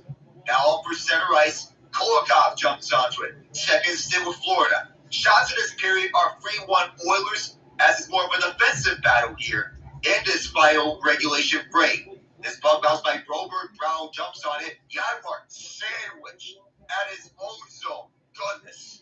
Sam Bennett back through. Skinner slows it down over. Chased after by Rodriguez. Broberg adjusts around. Now over to the near side on this entry feed. Kolak directs it over to the near corner. Chased after. 7:50 to play here in the third. This one goes by Kachuk. Will be settled back down by Bouchard. Setting up through to McDavid, who's back onto the ice. McDavid. What will the Wizard do? To drop for Ekholm. Deflected up. On the block. Loose puck recollected by the Panthers. Over to the near side. Out inside. No Oilers there as it went by McDavid. Glove down by Ekholm. Waits a bit over to McDavid. Will restart. McDavid. Draisaitl. Drop pass. Bouchard. Big block there by Verhage. Bouchard gets it right back. He's behind the net. Set up pass up front. Hyman's shot. Went over to the near corner. Draisaitl. Bouncing puck. Shot down the back end. Around for CMD. To the high spot. McDavid. The left circle. Set up pass. Bouncing puck. Went over to the front of the crease. McDavid gets it back. Gets it returned like Tor's hammer. Bouchard. Draisaitl. Now staring up for Ekholm again. Bouchard fakes. Poked out. Just in time for Florida to get some more chances to get some fresh bodies on the ice. Ekholm. Cleared up by Losterinen as the Panthers get it right back. Losterinen. Upward open lane. Skinner said no. We'll hang on with 6:45. And that was a big save there for Skinner because the one chance right off the rush that can't be conceded. The Oilers were all over the Panthers there. Couple chances. Ekblad couldn't find it. He was all turned around. And Verhage made a pretty good block there to make sure that it still stayed 2-0 as we go to break. Not to mention about the bouncing puck right out in front. That was so dangerously close for the Oilers are getting one back. An iconic quote in which Jaylen Brown said after Game 3 of last year's Eastern Conference Final, in which he said, "Don't let us get one." That has to be the Oilers' mindset. Don't let us get one. I agree. Goals for a series of the game. I agree with you completely. That's still where you are right now for the Edmonton Oilers. There's tons of time. You give one within the next maybe 3.5 minutes, they still have a chance. Again, this third period, I think, is what we both expected. That's what Florida likes to do. Yeah, they're still out shooting Edmonton is Florida, but it's been a lot less going on in this third as Florida usually kind of takes that siphon and closes it down a little bit. But, yeah, this is still right there for Edmonton. If they can just get this one, we'll see if they can. Good shot blocks there for Florida. As you mentioned, chances out in front. And I'm not sure, as we said, we'll talk about this a little bit in the intermission. It won't be that long because I know it's been a long day. But in the sense of what would Edmonton change going into Game 2? Right now, honestly, I don't think they'd change a thing. The only thing they wish is the scoreline to be different. Yeah, I wouldn't think they would change anything. If they were to go for some changes, the closest thing to a change that I would do, say perhaps if you were to insert something else into this. Do you put in Sam Carrick back onto the lineup? And do you put Warren Fogle and on a line up front? Warren Fogle on the third line, Ryan McLeod. Do you put Connor Brown on the third line? Or do you put Adam Henry on that third line? That might make sense, Alec, because there's a ton of speed that the Edmonton Oilers can still use, and that bottom six has been really good throughout the playoffs. That might be something to ponder in game two, especially with all the hits. Here's going to be another draw here. Connor McDavid, 31 points in the playoffs, his first, 132. He had 100 assists in the regular season. He had more assists this season than Jamie Benn had points in his Art Ross winning year, in which he led the league in points. Nurse got tangled up by Bennett. On the far side, Edmonton tried to move it up. Holloway intercepted by Rodriguez, who went down over the Sinbin side. Skinner behind that plays it right by Kachuk's stick. The Oilers have it again. Bouncing puck up through, sailed down by Cece, and a whistle up in the air as it was last played with a high stick. And Sam Bennett, number 9, the former Flame, playing that current power forward role. He's got my type of stat line if you want to just go out and have some fun and pace some people. Yeah, he's got an apple. That's important, but he's got 11 hits. 11 hits is mind-blowing, let alone a Stanley Cup final game. Only other player that can think of having that many hits in a game over in a playoff game. Say, if you were to be any player, scorer or heavy hitter, you would immediately think of great scorer and noted power forward Alex Ovechkin, who once had 9 hits in a game. 6 or 7 to go as this one gloved down by Edmonton, settled down by Barkov over the Sinbin doors. Hyman's all tied up. Loose puck will be recollected by Ekholm. He takes inside. Moving over to the left side for McDavid. Right around Ekblad. Retreats. Back over to Ekholm, who fakes. Now Ekholm fires one right around through the net. And rushing to the recollect is Bouchard off the field, clear by Verhaeghe. Bouchard right around. Takes a tie-up. Now Ekholm drives one through. This one wide. And out the center, this one goes. Evan Bouchard races back over to his puck. 14 shot attempts, 4 shots on goals on 23-15 ice time and counting. Oilers may have to double shift their big guns here. Anton Lundell's on the ice. Breakout pass. Went off a Draisaitl. Panthers call for the offside. They get their wish. Man, way offside there was McLeod, because that was a bullet pass from Bouchard right down the middle of the ice to Draisaitl. That could have been something. And again, you talk about Evan Bouchard. Maybe if you're Florida, you don't want him to have that many shot attempts, but you'll take the scoreline where it is right now. But normally, if he gets 12 to 15 shot attempts, you think the Oilers are probably up by 2 goals. You would think, and again, we may be asking the same question with the Dallas Stars in Game 6 of the Western Conference Final. The Oilers getting shot advantage 32 to 14 by this point. Yet they're more than doubling the Panthers in shots. It's not a typo. It is not hyperbole. No. This is for real. The Oilers getting completely blinked by Big Bob, the former Vezina Trophy winner with the Columbus Blue Jackets and the Philadelphia Flyers. And I want to make this point too, because you referenced in that last series against the Stars. I think I just have to come to the realization, Alec, that Dallas Stars are still a really good hockey team, but Miro Heiskanen, man, oh man, he just got way too many minutes, didn't he? Yeah, you think he's a lot of minutes out there, but you still, at the same time, if you're Miro Heiskanen and you're paired with Thomas Harley, you want to get that young defenseman's confidence up, and so far, that young guy's confidence is up, with Harley getting the big miss as well. He's the guy that I thought would be a big-time contributor to the Stars when he was a young buck. And at his early days, in his full first-time season on the playoffs, his first look, I felt that Harley was the guy who would get more minutes, and by the gods, he has jumped up to the first pairing in his second season in the league. Yeah, I didn't think. I will say this because I'm going to give you full marks. When they had Joel Hanley and Thomas Harley, like I thought Harley was good. I didn't know he was going to be this good. So Dallas will have an embarrassment of riches for that. As again, they've been in the Western Conference Finals a lot. They just weren't able to get past the Edmonton Oilers. And now in this highlight package, the Edmonton Oilers can't get past Sergei Bobrovsky in Game 1. I mean, these are golden chances. These are 3 breakaways, and guess who stopped them all? Big Bob in the crease. Not to mention about that bad turnover in the front of the net with Zach Hyman taking that one away. That one bounced out of Bob's mask. Final 5:16 of the third period.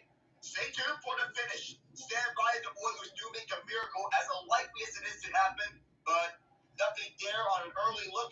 This one cleared out by Florida. Up for the other end is Philip Broberg recollecting this one short of an icing. It is Fogle deflecting this one through. When does Skinner come out? Bobrovsky places one through to the far side. This one bouncing up. Oilers have it. A tie-up, and skating through across is Adam Henry, who was robbed by Bobrovsky earlier in this game as part of one of three breakaways alongside the Nugent and Janmark. Right around the net, moves to the front of crease, looks to Rena, picks it up, away from Kulak and cleared out, away from Fogle. Now it's Broberg. The Panthers this postseason are 0-2 when they were outshot by their opponent. Perhaps third time is the charm, as they've been heavily outshot by this ferocious Oiler attack. Turnover. Here is Verhaeghe on the right circle. Skinner answers in kind. I want to talk about that point that just got brought up, because you remember last year, Florida was routinely outshot. They were like 11-2 when they were outshot. So maybe this time they finally get the win. Perhaps this time it is. I know this may be the New York Rangers type of victory if they were getting outshot heavily and still win. We see that in the Carolina series where they were able to take them on 6 games with the Chris Kreider individual effort of a natural hat trick in Game 6 of that series. Sam Ryer's going to be tossed, but look at the ice totals. Bouchard 23-49, McDavid 21-52, Hyman 20-22, Draisaitl 19-50, and as I mentioned, Ekholm was about 15 minutes. There's that the primary reason we were mentioning Bouchard was because of his power play minutes. Down low this goes. Stuart Skinner again for save number 14. I think those are good saves that Stuart Skinner is going to be able to put in his back pocket. Whether or not the Edmonton Oilers come back to at least get one tied up force OT, Stuart Skinner, these are important minutes. I don't think he had a bad game one at all. I just figure he had some of those chances, especially the Rodriguez one. What's he going to do when it gets loose right out in front like that? So just feel good about what you've done so far and keep the pace of play going. Yeah, it feels like a welcome to the finals sophomore type of moment for Stuart Skinner, if we're being honest. 4 minutes to go here until the Panthers, should they hold on to it, they win this one. Deflection in front for Barkov. He tipped that one over the net. So that was another shot attempt for the Panthers. Now they count as a shot on goal. 32-17, the Oilers have the advantage, but Big Bob has been the man that is standing tall. Gustav Forsling up for the far side on the cross feed. Up comes Kachuk. This is why super dangerous when out to the ice. They were out there for goal 4, with Rodriguez scoring off the set from Bennett. This one tied up, and on the takeaway, the Panthers go off the other way. Oilers sweep this one out. 3:24 to go. Does Chris Navwa pull Stuart Skinner early? When does he get the signal? We'll have to wait here. Holloway slowed down. Would it be a penalty here? They're not signaling any. No penalty arms in the air. Stuart Skinner plays over to the far corner. Over Ceci. Slowed down by Rodriguez. Ceci delivers over to Ekholm and back. They'll hold on to it over the near side. Matthew Tkachuk has been out there for just 13:39 ice time, but he has been having a noticeable impact when out there on the ice. Bouncing puck over the Oiler blue line. The punch out in front was turned away. Panthers clear. 2:50 to go. Wrist back for this puck is McLeod picking this one up. Ryan McLeod can use that speed of his. McLeod chips over the far side. Gets the puck right back. McLeod trying to tuck it through. Bobrovsky turned that one away. And over in the near corners, looked out, trying to tie him up. Cody Ceci trying to keep this in. Can't. Holloway turned this one up. Carter Verhaeghe waits a bit, delays. Offside on the Panthers at 2:29. Man, oh man, that one would have hurt, especially if the score line was a little bit different there. You want to get those chances. They caught Edmonton a little bit flat-footed. They couldn't get one there, and Verhaeghe is feeling a little bit down, but they're lucky that scoreline was 2-0, because if that was a chance to win the game there and maybe tie it, they would have thought about that forever, Alec. Canadian teams since 1994 in the Stanley Cup Finals have either lost in 7 games or lost in 5 games, and 2 times being the 07 Senators and the 2021 Montreal Canadiens. Lost in 7 games, the 94 Canucks, the 04 Flames, the 06 Oilers, the 2011 Vancouver Canucks. This Draisaitl holding. 2:21 to go here in the third period. Stuart Skinner gets a signal from Chris Navwa. This one bouncing over to Bobrovsky. Plays it over to Ekblad. Trying to flip this one through. McDavid's on the hold. Hyman's tied up. Panthers pick it up. Nugent-Hopkins intercepts. Matthias Ekholm. Oilers trying to get one back. McDavid trying to pounce on it. Barkov was right there, trying to shear the distance. Good hole. This goes over to the far side. Reinhardt's there. Sam Reinhardt trying to flip it down. Glove down by Ekholm. Matthias Ekholm trying to get this one through. McDavid has to wait. Now he enters. Ekblad ties him up. McDavid staying onto it. There's Ekholm. Big blast. Went wide. Draisaitl. No tip. Back for Bouchard as they wait. Cage is empty. Evan Bouchard going across over to Ekholm again. Matthias Ekholm. Leon Draisaitl. Back for Bouchard. Big blast right in front. A buncher right in front. Ivan just tapping home. And the Panthers put this one down. Bouchard will knock it down to himself as they re-enter. Bouchard cut away. Draisaitl keeps over to the Nuge. Down and around in the near quarters, McDavid. Beautiful spin. Nugent-Hopkins trying to tap it through. I was there. Big Bob Onside with 81 seconds left. I know you said it during your active play-by-play, but I agree with you. Man, that was a gorgeous move for Connor McDavid, wasn't it? I mean, you got the plays. You're down 2. You need to be able to convert. Hey, why don't I just put everybody in a spin cycle near the right side and just pretty much blow past Tkachuk and Ekblad for a chance? I mean, that's magical stuff. It's pretty much routine work for McDavid on an everyday basis. Just put anyone in a spin cycle. Just not making it out the ordinary for him as the Oilers have called their timeout. Yeah, it's crazy to me that somebody could be that good at hockey, considering how hard it is to skate, shoot, have the fitness level, the defense they weren't. I mean, this guy's got it all. And as you mentioned now for Knoblauch, with this team doubling the Florida Panthers in shots, trying to make something happen in the last 121.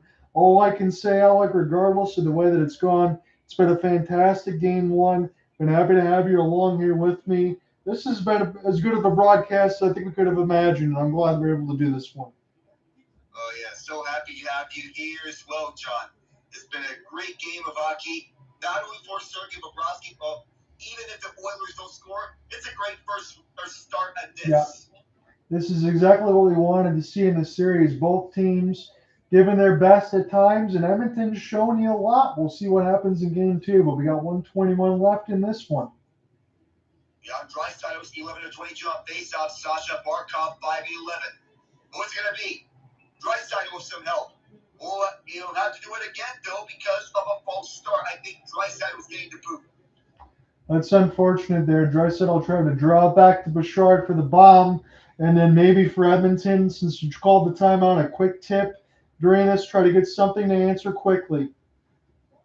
This time it's Barkov after the false start by Draisaitl. Sam Reinhart hanging over the far corner. Battle for this loose puck. McDavid all tied up by Barkov. Trying to spin free. This gets poked over to the point. Ekholm over to Bouchard. Back over to Draisaitl. Bouchard again. Deep right point. Draisaitl. Right circle. Looks through. A block. Florida has it. Verhaeghe. Can he ice it? He moves around. Always looks to Reed rather. Looks to Reed bouncing puck. This goes over to McDavid. Over the far side. McDavid slowed up. Bouchard has it. 53 seconds. The Panthers may start to wave their towels. Deep pass. This goes over left side for Ekholm, who fires around. First one back there is Lundell.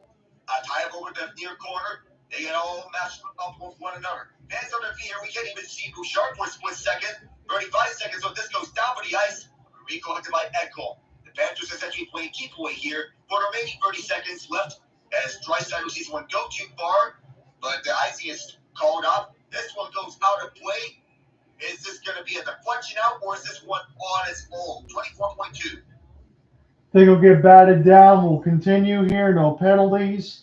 As Edmonton desperate to try to get something. Again, we've talked about it. They've played a pretty good game 1, if not for number 72 in the goal crease. They still have time, but they've got to win this draw. Get a shot on net. Get a scramble here. It's going to be an offensive zone draw into the left circle. Looks like Draisaitl going to get set to take it here for Edmonton, as opposed to Reinhart. Reinhart is a right stick. It's a righty, so it makes sense for him to take this faceoff, knowing that he has taken faceoff before, whether it be in Buffalo or here in Florida. And it's the Panthers winning it. Nico trying to keep away for the remaining 18 seconds. It's a pen along for the far side. And basically the Oilers are going to run out of time to get back in this to force it overtime. There'll be no miracle. The fans on their feet celebrating their first ever Stanley Cup Final Series lead as Losterinen ices it with 4.4. It'll be a 3-0 final score. That was a pretty good how do you do there from UT Losterinen. It's had a strong game. again for Edmonton. I mentioned to you maybe within two. You know what? I'm not going to count that empty net against them, as that's pretty crazy with the plastic around. I'm not going to count the empty net against them. I'll still say about a 2-goal margin there as the Rats fly. That was a good performance there for Edmonton. I still have full marks that I think that they can take this a 1-1 series. If Florida does go up 2-0, then you put yourself in a situation where we'll have a lot to talk about on Monday. But Edmonton, a lot of good things tonight. You got goal lead. Sometimes that happens. We'll see what they do on Monday. If they can keep this same game plan, I think that they can get it 1-1. But those are just my thoughts. The Rats, they come falling down here knowing that the Panthers are going to take their first ever series lead at Stanley Cup Final. They win their second ever Stanley Cup Final game in franchise history to wave it house. Full marks to Sergei Bobrovsky. He should have first star honors here all throughout. 33 saves and the victory here. Angel Lucerinen, empty net goal. Alexander Barkov gets the assist. You have the love one there. We see Bob on his crease. And I'm not trying to throw a despicable me reference here, but it feels like Bob, he feels like Drew out there because he's leading all of the Panthers on the way to the victory. First series lead in Stanley Cup Final franchise history. 3-0 is your final. That's hard to believe, but again, when you go up against the Colorado Avalanche alongside Joe Sakic, Peter Forsberg, and Patrick Waugh, and then you're so beat up against Vegas last year, it's understandable. Again, we talked about Edmonton, and they're every right to be here in the Stanley Cup Final with no shame. They played an excellent road game, but Bobrovsky, that is one of the best goaltending performances I've ever seen. Yes, it died down in the third period. Yes, it might have died down toward the last 6 minutes of the second. Other than that, I mean, if he didn't play the way he did in the first period, those 5-4, 5-3 score lines, they could have been proven accurate. I saw a lot of those today, but Bobrovsky, they say he sweats about 25 pounds per game. I wouldn't be surprised if that's doubled after what happened tonight. Oh, you're bringing back to that comment with the 4 overtime marathon over Raleigh. Oh, boy. But Sergei Bobrovsky, he must have masterful effort as they all walk off. Him unquestionably being the first start of this game. The Panthers in good hands here with a 1-0 series lead. This is their cup opportunity. This is their chance to strike, and they did capitalize. All kudos to Big Bob and that top six with Barkov and Tkachuk leading the way. Even though Tkachuk didn't score, his line did the work for him. And you know what I like from what you mentioned there, and I saw it on the ESPN side, when you look at Matthew Tkachuk, again, nothing eye-popping on this game, but as you mentioned, it didn't need to be.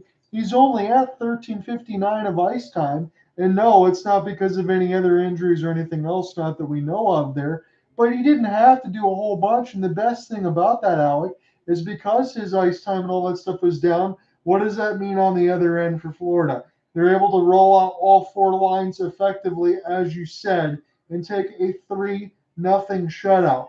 No, this 3-0 shutout did not look like the one against the New York Rangers at MSG. But boy, oh boy, this was all systems go on the offensive side, and this was so much fun to watch. I'm going to be interested to see, as we talk about on the Monday side, how Edmonton is going to be able to continue this type of attack.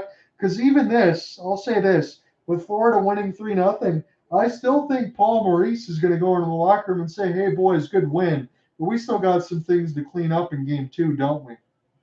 Yeah, I would imagine that. The Panthers, they've been the team that's outplayed for the most part, offensively for the most part. They get some, as these young kids are getting some free sticks for the free starts of the game, and the reverse order, Evan Rodriguez, Carter Verhaeghe, and of course, Sergei Bobrovsky. We nailed it, first start of this game. Though for the Panthers, they nailed it. You nailed it there with Paul Maurice.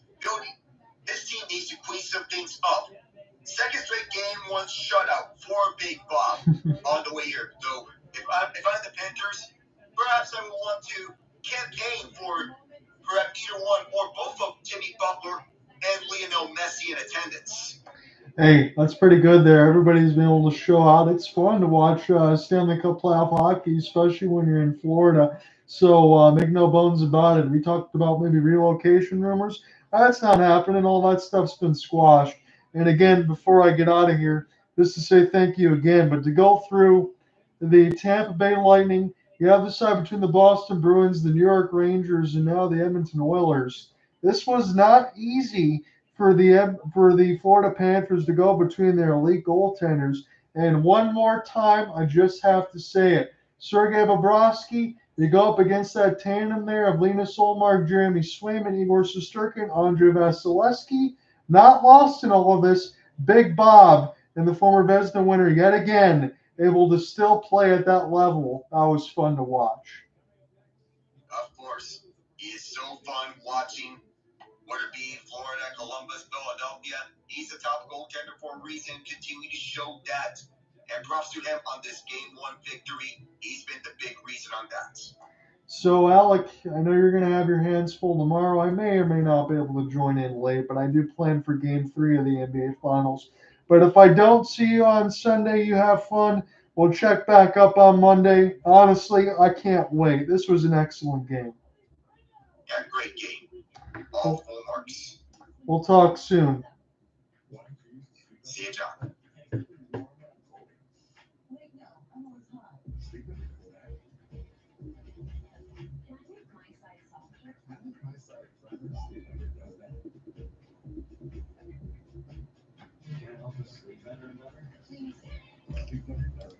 Well, that was a lot of fun in between the Florida Panthers and the Edmonton Oilers. Game 1 goes to the Panthers. They win this one 3-0.